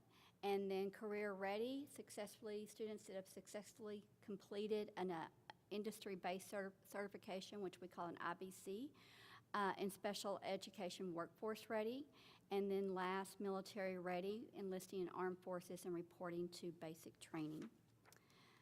So when we look at establishing quantifiable goals, we want them to be measurable. Each goal needs to contain a baseline, a target, a student population, and a deadline and year by which the current state will equal the future state. Our annual targets must be included for each goal in addition to the 5-year deadline target, and then adopting board outcomes, goals, and progress measures for each goal created. So our House Bill 3 board goals, Goal 1, which is early literacy, and this has not changed since 2022. What we are proposing is that we're proposing the percent of third grade students that score meets grade level or above on STAR reading will increase from 80% to 91% by June 2029. And I'll explain just a minute. The 91% we did not change. The 80% we changed because that was our current baseline we had to begin with. Early math, the percent of third grade students that score meets grade level or above on STAR math will increase from 80% to 93% by June 2029. And then goal 3, the percentage of graduates that meet the criteria for CCMR will increase from 91% to 95%. And I do want to lift up, that goal percentage was changed from last year. We are proposing, it was 98%. We are proposing changing that to 95%. And let me give you some background on why, is that since 2022, the House Bill 3 goals were approved. Some major changes have been made to the CCMR. And that is involving changes in military readiness calculations. There's more rigorous requirements and changes to testing requirements, and then reintroduction of some military enlistment as an indicator. And Mr. Wheeler and I will go into more detail with that when we get to the portion on CCMR. So with our early childhood literacy, as I mentioned, the percentage of third grade students that meets grade level or above on STAR reading will increase from 81% to 91% by June 2029. Our target for this year was 87%. We did not meet the target. Our actual percentage met was 80%. So when we look at, we adjusted our yearly targets. So what we have noted for 2026 is at 84% or above. And as you can see, as we move through the year, our hope is that that will lead us to 91% by 2029. And again, we have to adjust these because we have to present a five-year plan annually. So the assessments we use, and I've gone over that data with you, our current data, we use M-CLASS, which assesses phonics and phonemic awareness, DRA, which assesses comprehension, fluency, and vocabulary, and then, of course, STAR. This is the same information I shared with you. It's just broken down by campuses. What we base this on is our overall percentage, which for reading, third grade reading, was 80%. Heart was at 69%, and Puster was at 88% that meets. When we look at, we have a progress measure for kindergarten, first grade, and second grade for both M-CLASS and DRA. So right now I'm going to talk about M-CLASS. So our target for 2025 on M-CLASS in kindergarten was 92%. We did not meet that. We were at 85% overall. And then it's broken down by campus. And again, I'm going to go back. You can see where we changed our baseline from 85. We changed our baseline to 85%. And then for first grade, our target on M-CLASS was 86%. Our actual was 88% overall. For second grade M-CLASS, our target was 88%, and our actual was 84%. And then for DRA, for kindergarten overall, we set our target for 84% by 2025, and our actual was 80%. So these are some areas, as I've lifted up in the previous presentation, that we've got some work to do. We met our target for first grade on the DRA of 82% for 2025. And then we exceeded our target on second grade DRA. It was 86%, and we met 91%. So strategies to promote growth in early childhood literacy is that instructions align to our LISD literacy framework, which is grounded in the science of reading and includes explicit systematic instruction in phonics, phonemic awareness, fluency, vocabulary, and comprehension. We implement high-quality instructional materials. Instructional blocks are designed according to our literacy workshop tool, which provides daily opportunities for small group instruction, also independent reading and writing, and differentiated instruction through small groups.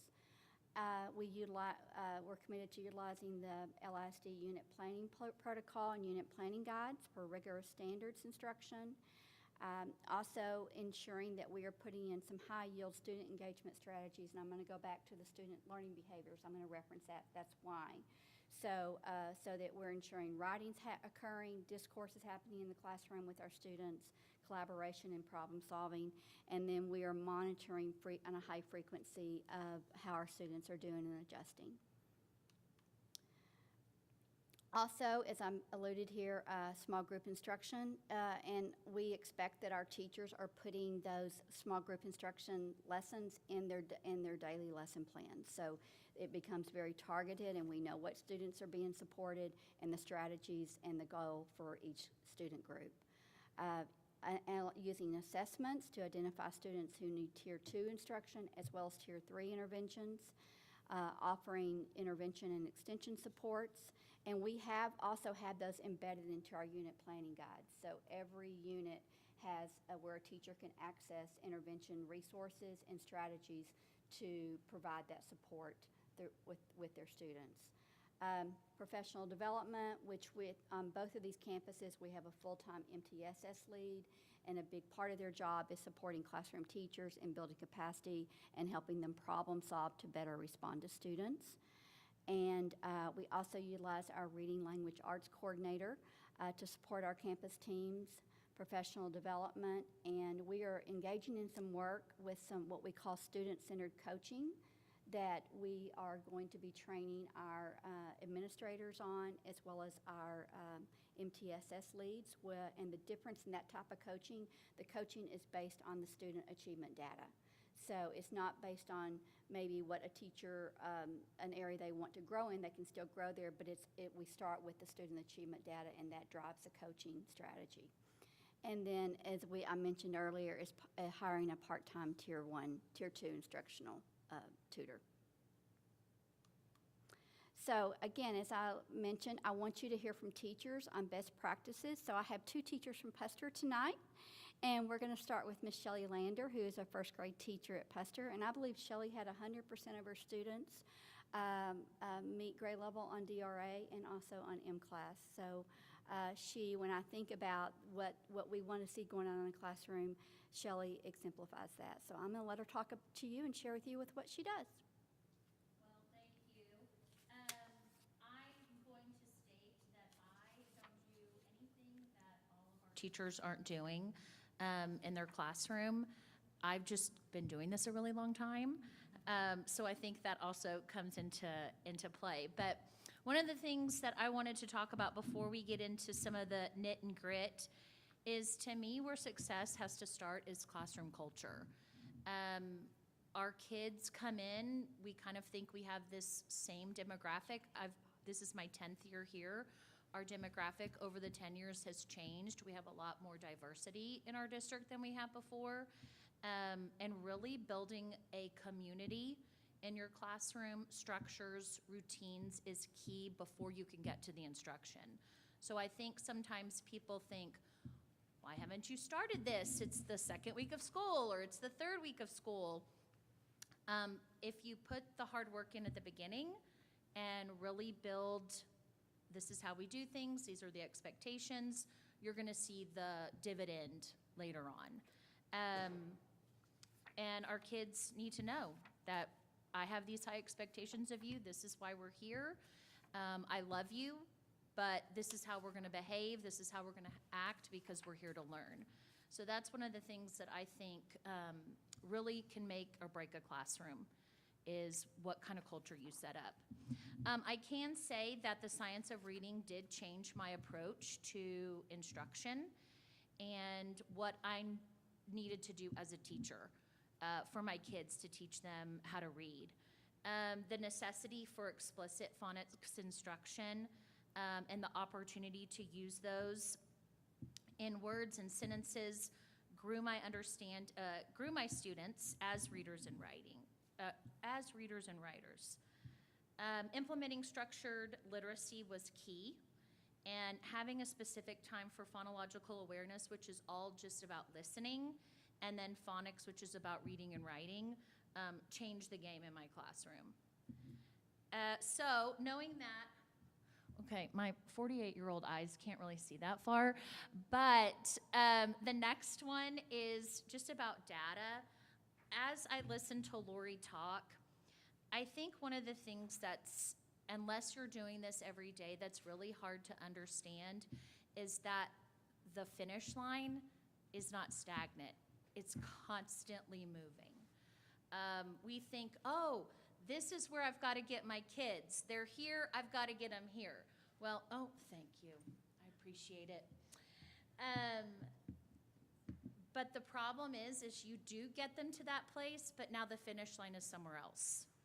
So the best way I can describe it is we're kind of like a doctor in the sense that we're assessing, we're prescribing. We're assessing, we're re-prescribing. So what I'm assessing on a student right now, and I'm kind of giving out that medicine, the prescription that they need, works, and then I have to assess, did what I give them succeed? If not, I have to try something else. Oh, they mastered it, now I need to move on to something else. So it's continual, we're doing it every day, all day long. And I was really glad to see that early childhood is one of our district goals. I think it's really easy to get focused on testing grades. The problem is if we wait till they're in 3rd and 4th grade, the gap is almost insurmountable. So if we can tackle it in K and 1, we're gonna just keep moving them forward and not only keeping them on grade level, but hopefully increase. Small groups, let me see. Yes, so small groups, I do them throughout the day. It's not just during a small group time. So if I teach a math lesson and I notice that 2 of my kids didn't get fact fluency or didn't get fact families, I'm pulling them back. I'm doing immediate instruction and reteach. Same thing in writing. If I notice that my kids are having a really hard time coming up with the beginning of a story, I'm pulling them back. I'm giving that immediate feedback, immediate reteach. So we kind of think, oh, small group is this hour a day. Well, really, small group is all throughout the day. Another piece that we do is one of the things I did this last year, and I really tried to focus on, was a written response. So we know in literacy, our writing is towards the end for literacy proficiency. So I really tried to give my kids a lot of opportunities to write, read, write, read, write. And writing on text that's on their level that they can actually read. And it really helped me with my kids that are above grade level. As we know, when you've got 5, 6, 7 kids that aren't on level, those are our focus, because we want them to leave your grade level meeting those standards. And so it's easy to push some of our higher kids over to the side because they know it. And I really realized the importance of including that written response in my daily practice. Not only do we teach writing, but them writing to what they read. And I think that really helped my higher readers really understand what they read even more. Another thing that I think is really important is read, and read some more. I tell my kids all the time that you're not ever going to get good at hitting a baseball if you don't practice. You're never going to be a great swimmer unless you're in the pool. And same thing with reading. If we want to be a good reader, the best thing you can do is read. So we read a lot. I read to them a lot. Sometimes it's just for fun to develop a love for reading. But I also try to make sure I'm modeling those good habits. So I'm thinking aloud, I'm asking questions, I'm making predictions, I'm talking about the characters. Why did he do that? Wonder why the authors picked this setting, just to show them that we're not just reading a text and then we're closing the book and we're finished. Another piece that is not on here, but one of the things I've really tried to incorporate over the past few years is increased parent involvement. We do have obviously a great community and it's very supportive, but our parents don't necessarily know what to do with their kids. So as I take my data and I look at it, and I've made a prescription for small group, I also include the parents in that, and I provide them resources that they can use at home. So we're kind of double dipping. And I always tell them, I know if you work on it and I work on it, we're gonna tackle it even faster. And I've never had a parent tell me no. I've never had anyone say, well, no, thanks. That's up to you. They want their kids to succeed and they'll partner with you so their child will have a great year. But I will say too, when you look at data, it's easy to look at numbers, but we see faces. We see those kids and they might not be on level, they might not have passed STAR, they might not have been in the 80%, but they might have had very significant growth in other areas that are just as important. And I think that that's important to remember when we talk about data, when we talk about kids. And eventually, most of them, they get there. They just might need a little bit more time. But thank you.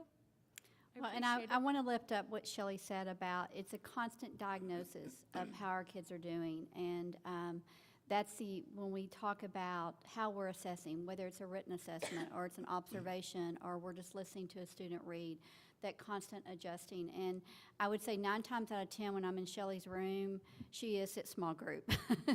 And that's all throughout the day. But what is so great, and so many of our teachers do a great job of this, particularly at the elementary level, is that they do teach their students routines and structures so that when a teacher is with the group, that kids are working independently on important work. So where they can drive that, they can self-regulate that and ensure that they're focused and on task. So thank you so much. Thank you. Okay, I'm going to ask Ms. Terry Roberts to come up. Terry is a 3rd grade ARLA social studies teacher at Puster. I had the privilege of being in Terry's room. Was it last week? I think last week we were really focusing and looking on learning walks at small group instruction. And the lesson that she did was phenomenal, or it wasn't lesson, multiple lessons, but also just watching the independence of her students as they were engaged in reading and responding in their journals, and then the work that she was doing during small groups. So we've asked her to talk a little bit about strategic practices that are occurring in her small group instruction. Yeah, thank you for having me. Small group instruction really allows us as teachers to tailor lessons specific to student needs. So much like Shelley said, we are constantly assessing and prescribing specific lessons for students to target their instruction, to help close gaps, and to help them reach mastery of skills. So our small groups are very fluid and change very often based on our common assessments that we do and develop as grade level teams, and also based on our interim assessments like DRA and MAP, which were previously mentioned. Small group instruction also allows us to closely monitor our students and adjust our instruction from there, even in the moment. And we can provide specific feedback in that way. So just as an example, when Dr. Tinsley was there last week, I had a group of students, and depending on the day, if it's the beginning of a new skill or new group, I might be introducing a new text or a new skill that I'm working with my kids on. And so we'll talk about that. And then I will have the kids read independently at my teacher table, but they're going to be whispering. And as they're doing that, I'm leaning in and I'm listening to each kid read. And I'm listening to their decoding, their fluency, expression, all of those things. And I'm able to give them that corrective feedback right there in the moment, or praise them if they're doing a really good job. And then from there, we'll go into the specific skill of comprehension. What was the story about? And focusing on that way. Small group instruction also allows for an increased level of engagement from students. A lot of times, whole group lessons can be intimidating to share and participate for those students who are not quite there yet and who do need the little extra nudge. And so when we're working in small group, because they're grouped based on similar levels of achievement, they feel more comfortable because it's less intimidating to them. And then small group instruction also allows students to benefit from hearing the different perspectives of each other. So as we're having the conversations, as I'm teaching them different skills and strategies, they are sharing things that have worked for them, and students are often not just learning from me, but also learning from one another. So we are constantly changing and adapting our small group based on the specific needs of our students, and continuing to see them grow, not just from that Tier 1 instruction, but Tier 2 as well. And Terry was able to share with me as well her lesson plans. So on her lesson plans for her small group, she had kids' name beside it, the target that they were working on, and as she said, those groups are fluid based on the needs of an individual student. So that just supports what she is sharing about how the constant monitoring and the adjusting based on the assessment. And again, DRA and M-Class are interim assessments. It's good to know, but really the assessment that's going to allow teachers to adjust in real time are those ongoing formative assessments that are occurring throughout the teaching cycle. So thank you, Terry. Thank you. And I want to lift up, she's not up here at the front, but also who supports this is Carrie Sharp. She's sitting in the back there. She is our pre-K through 6th grade ARLA social studies coordinator who does a lot of support here in our ARLA classrooms. Okay, I'm going to move to early childhood math goals. So the goal is the percent of 3rd grade student that meets grade level or above on the STAR Math, 3rd grade STAR Math will increase from 80% to 93% by June 2029. Our target was 90%, our actual percentage was 80%. And so again, we use the 2 assessments that we currently use are STAR for 3rd grade and then MAP growth for kinder and 2nd. I do want to lift up that last year, whenever we shared with you that we were going to use for K2, we were using the achievement component of MAP. NWA, who's the developer of MAP, during 2025 renormed the test. So in order to compare the 2, it wasn't valid data.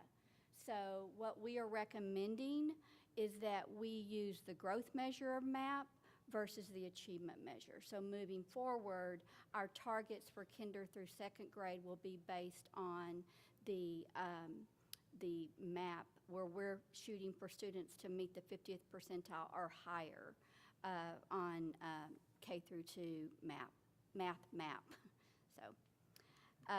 So I want to lift up here so you can see it broken down overall for the district at 80%, and then you see it broken down by each of the 2 campuses. So strategies to promote growth in early childhood math, again, very similar in many ways to our literacy. It's making sure that we are aligned to our LISD math instructional framework, which really talks about teaching our kids conceptual understanding, procedural skills, and fluency practices, that our instructional blocks reflect number sense, whole group mini lessons, independent practice, and of course differentiated small group instruction. We're using our curriculum documents and planning protocols. Again, writing, discourse, collaboration. The student behaviors are very important in math just as much as they are in our language arts. Progress monitoring of students, targeted small group instruction, constant analysis of our student performance, and then identifying students that need the Tier 2 or Tier 3 interventions, utilizing intervention supports, professional development, our coordinator, math coordinator, Kelly Cowan, who you'll hear from in just a minute, and then also professional development for our content coordinators and MTSS leads on the student-centered coaching that I referenced. So Kelly is going to speak to you about best practices that we would want to see to help elicit the outcomes that we have desired on our targets here for math. Good evening. Honestly, for math, it's not going to be too much different than it is with early childhood literacy. But really, I want to just really expand upon, or just exclamation point, if you will, what Ms. Lander said about having the culture in the classroom, because that's just a big, to me, that is my thing as students' math identity. You know, they'll feel like they're good in math as they move on, and then they just kind of, I'm not good at math, I'm not good in math. So we can't have that. We've got to make sure that they feel good about themselves in their math and keep their math identity. But really, we want to make sure all students are still receiving that small group instruction and getting that timely intervention in the moment right there, and just have the fluid groups, but also making sure we're really working on some extensions as well. So if they're where they need to be, let's make sure and have something provided that we can enrich them with also. I really want students having multiple ways to approach problems. There's not just one way to solve a problem. We all know that. So we don't ever want to hear like, this is the only way to do it. I want to see multiple ways for them to do it, and really like start with that conceptual, move it to representational, and then get to the abstract. I want them talking. When you go to a math class, I want to hear noise. I don't want to be sitting there silent. I need them thinking and talking and writing. So I want students explaining and justifying their thinking through discussion and writing. So I really, the process to me is more important than the answer. So you've got the answer. Tell me about your process that you got to it, and really making sure that they have that understanding. Using lots of math talk routines, sentence stems to engage in meaningful and productive discourse. So kind of giving them some stems to say, explain your thinking to me. Is there another way that you can do that? How did you do that? Students representing concepts with manipulatives and visual representations. I want to make it hands-on all the way up. I want to see out base 10 blocks. I want to see counters out. I want to see the cubes out. I want to make it physical, tactile, so they can touch it and they can actually see the math. I want to deepen their understanding through prior knowledge, and that is just so significant with math. I always say it's a continuous story. So if I'm a third grade teacher, where did they leave off in second grade? What did that story in second grade in math happen? So I can start there and continue that string all the way up. Again, collaborating. I want them talking with their peers and seeing how they're solving problems and really communicating with each other. And really just, I want them to have that confidence that they can persevere through a problem, because there's going to come challenging problems, and I want them to find an entry point into that, whatever problem it is, because of the multiple strategies that we've talked about in class. Sorry, I'm talking really fast. That's about. So as I mentioned, Kelly is working with our teachers. You'll see her a lot in planning. There's been a pretty strong focus down in our primary grades, and then some support that we're providing for high school, particularly in Algebra 1. But this has been a focus where she is on our campuses planning with teachers, learning walks, giving feedback, helping them adjust, and working also with our MTSS leads. And it's been nice to be in the classrooms more this year, especially at this level. So I can be in a fourth grade classroom to see what's happening in third grade, see what's happening in second grade, and really kind of making sure that when I'm in a planning, I can say, oh, this is what they need to be doing, and this, you know, just kind of helping teachers, because teachers are working so hard, but they're just in their classroom and their walls, and so I'm able to get out the walls and kind of bring it to them and let them know what's happening in other grade levels. Thank you, Kelly. Okay, I'm going to ask Mr. Wheeler to come forward.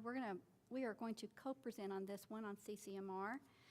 I want to remind you, as I said, we made some adjustments to our overall goal on this, where percentage of graduates that meet their criteria for CCMR will increase from 91%, which is our baseline, to 95% by 2029.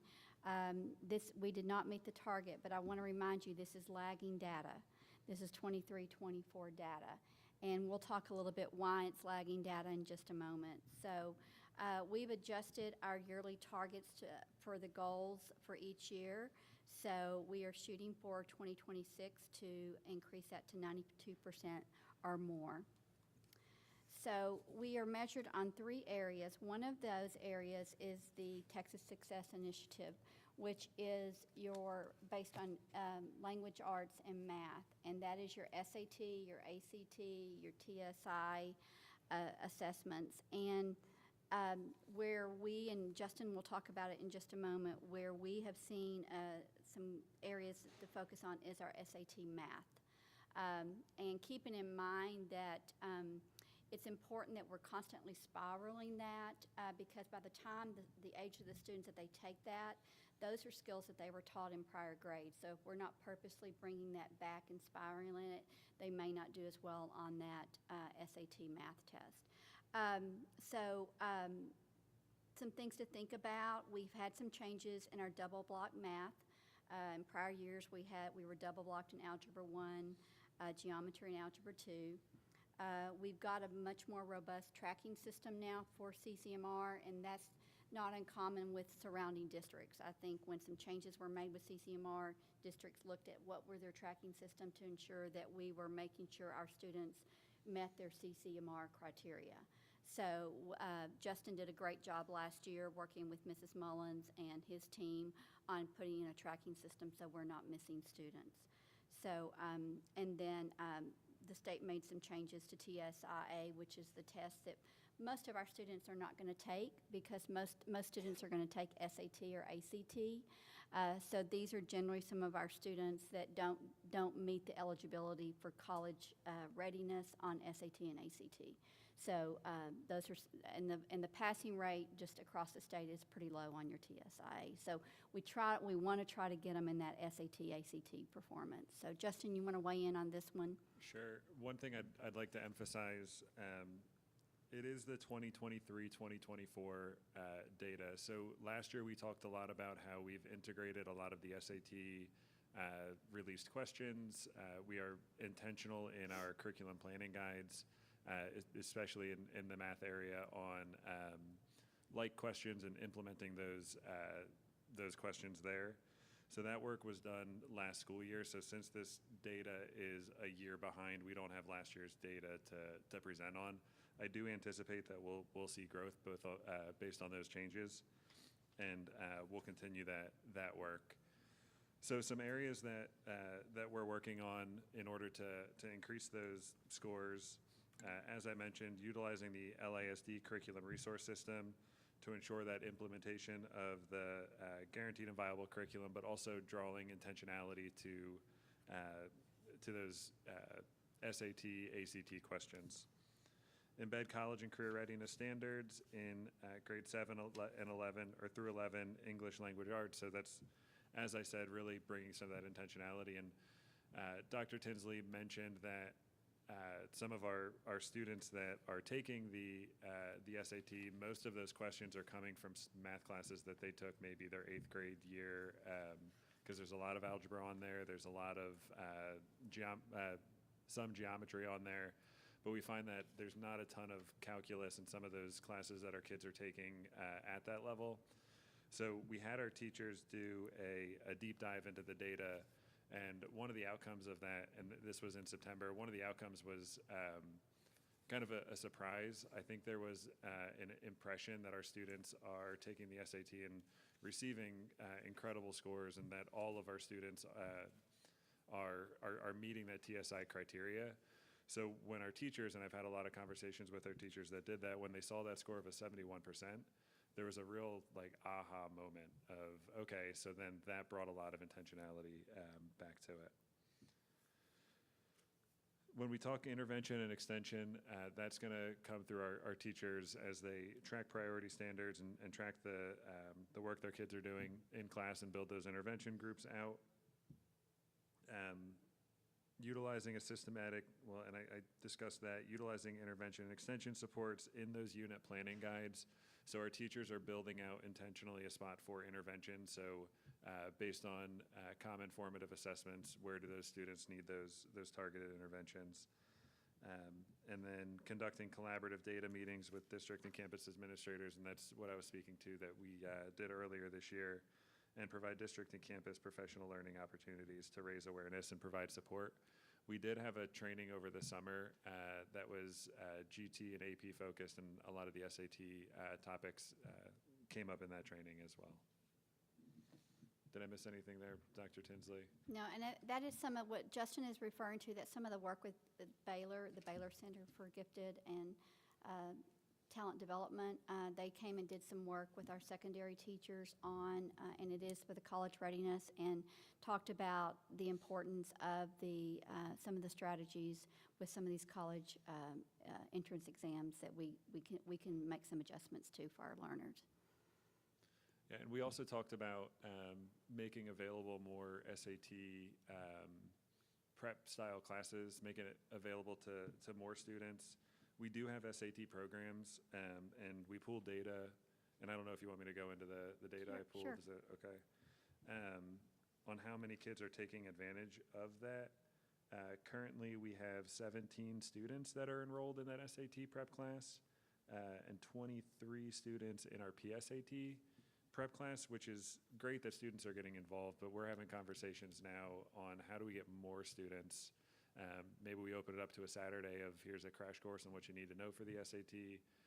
Opportunities for our kids to come in and get that experience. We have a lot of teachers on our campus that have experience running some of these trainings.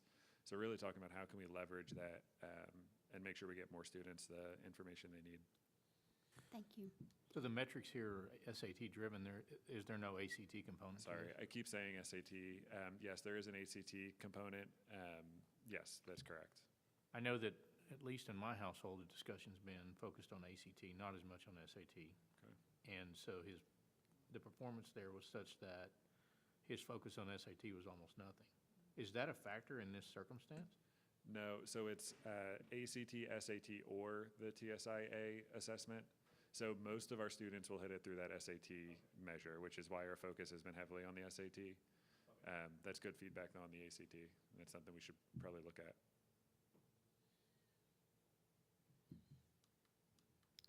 Okay, the next progress measure is graduates who meet criterion on an AP exam in any subject will increase from 59% to 70%. Our target was 64%, and then again, and this is based on 23-24 data, it was 59%. So some observations that we've had, and this is some work that Justin will talk to you about too, is that just the expectations that kids are sitting for exams. We offer those exams, of course, during the school day, but ensuring that we're getting those kids in there and taking the exams. We struggle with seniors sometimes because by that time of the school year, they don't think it matters for them. So we've got to look at some ways that we are having those kids sit for exams. So you want to elaborate on any of that, Justin? Some noticings that we've had. Sure.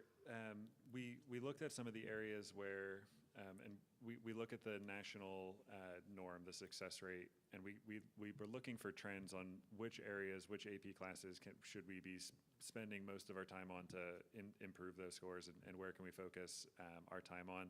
So we've identified a couple that come to mind. Our AP psychology numbers. AP Psychology historically is one of those classes that could be a first-time AP class for some of our students. So really looking at those scores, we're right aligned with the national norm, which all of you know the expectation and standard we have. And if you look at the other AP scores, we're 10, 15, 20% above that norm. Another one that came up was AP Physics. Was an area that we know that we need to spend some more time and energy on, and the teachers are on board and they're willing to learn, so we're having a lot of those constructive conversations of how do we improve. And then as far as sitting for the exam, that is one of the challenges we have is when a senior enrolls in their university and they are in an AP class and they realize, let's say that the AP credit won't transition to the college, the challenge is I can't go to the classroom and force them out and place them in a chair, right? So then the conversation then becomes really encouraging them to do it. But that's a challenge that we had last year especially. And we've spoken about how we can get more parent involvement with that, of helping support us on that as well. So again, you're going to see some similarities here on some of the planning and instructional delivery, the intervention and extension, and of course, and we have been working pretty closely with some College Board trainers that we've had come into our district as well too. And the response we've received from teachers have been very positive about that. So, and our last measure is the industry-based certifications, which is your CTE courses. And so I do want to lift up that the criteria has changed for 24-25, which we won't have that data, that a student now is required to be a completer and certified. So a concentrator and completer. So a concentrator is a student served by a district who completes, passes, and receives credit for 2 or more high school CTE courses for a total of at least 2 credits within the same program and study. If they are not a completer. The challenge we're going to have is with our 7-period day now. So our kids are making some different choices and not staying on that pathway of where they're going to have those 2 courses. So they've got to be a concentrator and then a completer, which they pass and receive credit for 3 or more CTE courses for 4 or more credits. So that's something we're looking at and how we can respond to that as well. So Justin, you want to lift up some things that we're doing for that particular target? Sure. We've identified IBCs, so industry-based certification exams for our CTE classes. We've already gone through the process of reviewing data from those last year, and really looking at how we can improve. I do want to elaborate on what Dr. Tinsley was discussing about being a completer and taking the IBC. Originally, a student would get credit for just completing that exam, and then they meet that college readiness standard. Now they have to complete that exam as well as take 3 classes or 4 credits. So you have to have that combination. So that metric, the percentage or meeting that criteria is becoming more and more challenging for our students, especially with that 7-period day, because they're choosing between certain fine arts electives and in that CT area. So in a lot of these, you're going to see continuously with the LISD curriculum resource system. So we're really spending a lot of time ensuring that all of our programs have guaranteed and viable curriculum. One of the things our CTE department is doing is they are building out scope and sequences for each of their classes. So similar to any core subject, every one of our elective classes will also have a scope and sequence in our curriculum resource center that is accessible to teachers that come after them and to us to follow along with. And then I'm trying to see if there's anything new or anything else I need to touch on, Dr. Tinsley. We've kind of talked through this. You want to lift up about the graduation cord if students complete their AP exams? For the What we've talked about is that they could earn a graduation cord for if they sit for all of their exams. Yeah, thank you. I needed you to elaborate. Yeah. No, that's okay. I That's slept okay. since that conversation. That's okay. I guess That's is all what you right. said. I think we just decided. See, we're problem solving. We just right? have Your to we motion. just have to figure out what color. Yeah, Oh, is that what we're maybe a discussing leopard. today? Maybe a That's leopard perfect. print. I recommend red. Leopard print's fine. Yeah. Yeah. So anyway, so just as a reminder, these goals, once approved by the Board of Trustees, they are included in our district and campus improvement plans. And those plans are monitored and adjusted throughout the year. So just I hope that we captured for you where we are, our current state. We know we've got work to do, but we feel very confident we're going to achieve those goals. And we're excited about the work that our teachers and our campus leaders are engaging in to push us forward. So any questions? On the AP side of the house here, Justin, Yes. We have a lot of kids who take a lot of AP exams. And so does that somehow affect us because they're really kind of pushing themselves and spreading across? Is there any data that says that the number of exams could also affect our CCMR scores? No. So that 59% is based on, so a student meets that criteria if they pass an AP English exam and then an AP, and correct me if I'm wrong, Dr. Tinsley, right? AP English exam and an AP math. I get that in the dual credit mixed up because dual credit can be any content. Correct. Yes, okay, so it's AP math, AP English. So really by taking more assessments, it's helping that score. One thing, a consideration is as we increase the dual enrollment, the dual credit classes, one of the indicators that we don't have as one of our progress measures is our students that can reach it through that dual credit avenue, and many of our students that are taking dual credit have to make that choice of an AP class or a dual credit class, so that's one thing to consider. And so it's measured on whether they take the class, or do they have to take it and make a certain grade or a certain AP score? They have to make a qualifying score. I just want to thank you for letting us listen to the experts on the ground, too. Shelley Lander was my daughter's teacher, so I can certainly attest to her expertise. But just so I understand, we've adjusted the baseline target based on current performance, but we're keeping that 5-year achievement goal. Correct. Okay. For the math and the literacy, we adjusted the CCMR outcome from 98 to 95. All right, thank you very much. Again, a dense topic, but so important for us to spend some time on, so we appreciate that. On behalf of the board, I want to thank our members of our curriculum instruction department that were here tonight, campus principals were here, classroom teachers here, dedicating some of their valuable time to educating us, and we're thankful for that. So brief recap, trustees, there's no action today on our HB3 goals. A future meeting agenda item will be to consider an act on adoption of HB3 goals, as well as to review district and campus improvement plans. Thank you for the update. All right, so agenda item number 13, presentation on proposed change to board policy EIF local. Dr. Tinsley? Thank you.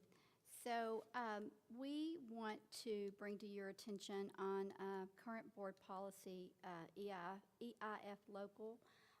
And this is under academic achievement under graduation. And currently, we have course requirements outlined here, as also we require that the high school senior complete a senior project. But as you recall, we have changed that to a senior portfolio. So it's really just a change in the language. It's the same, it's a different outcome that we're wanting with our kiddos. They're more of a cumulative work that they're doing during their high school years rather than just one project. So we're bringing this to your attention and then bringing it forward at our next meeting for consideration of approval. It's gotten good feedback. Good.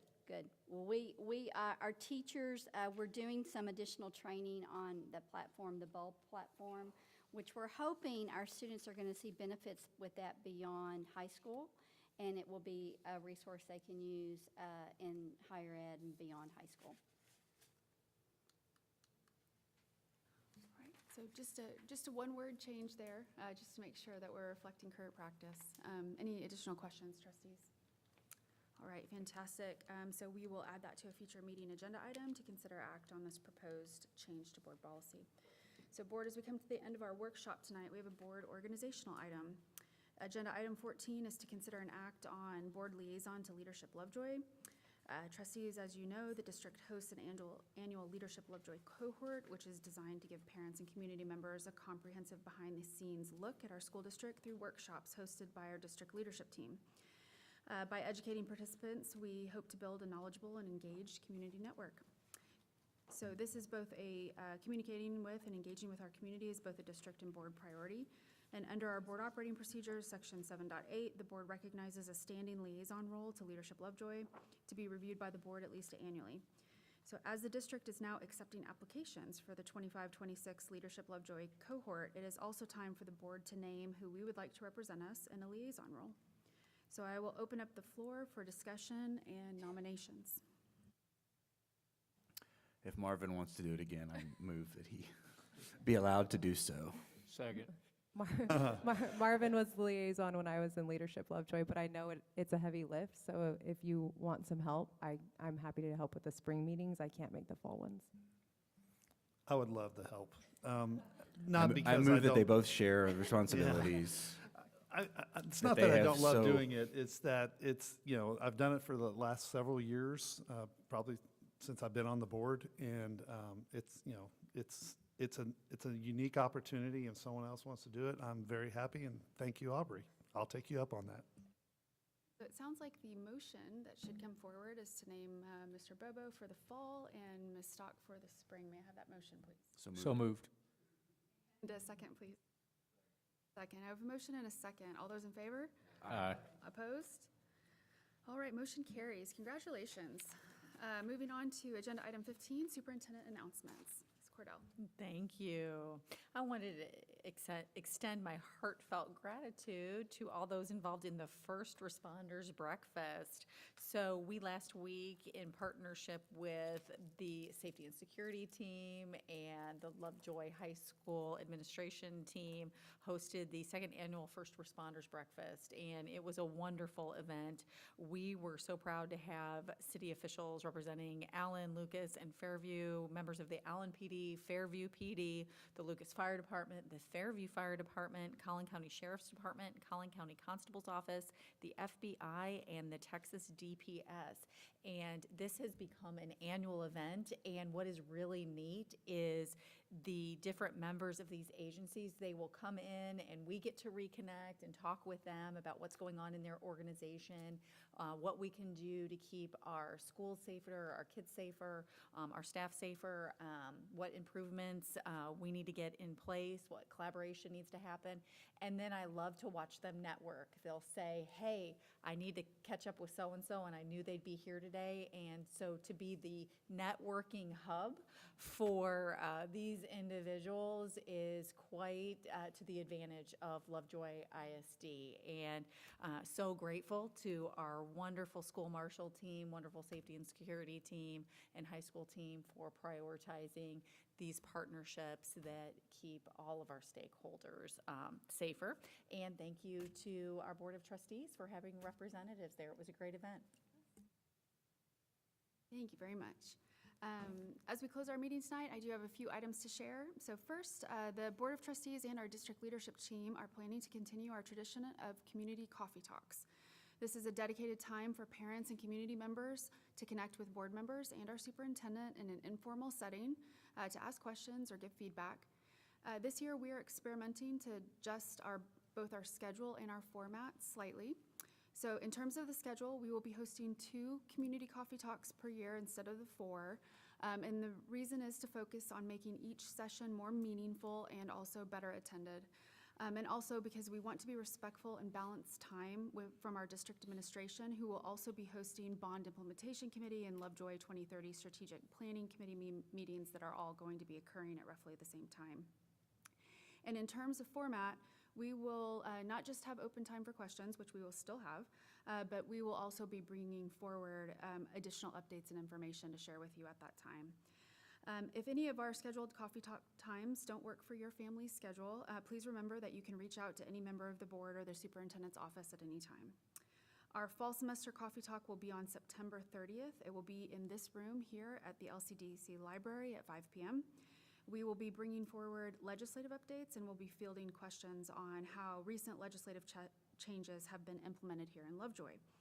As well, we'll talk about anything else that might be on your mind. And then finally, the board's next meeting will be our September regular meeting, which will be on Monday evening, September 29th.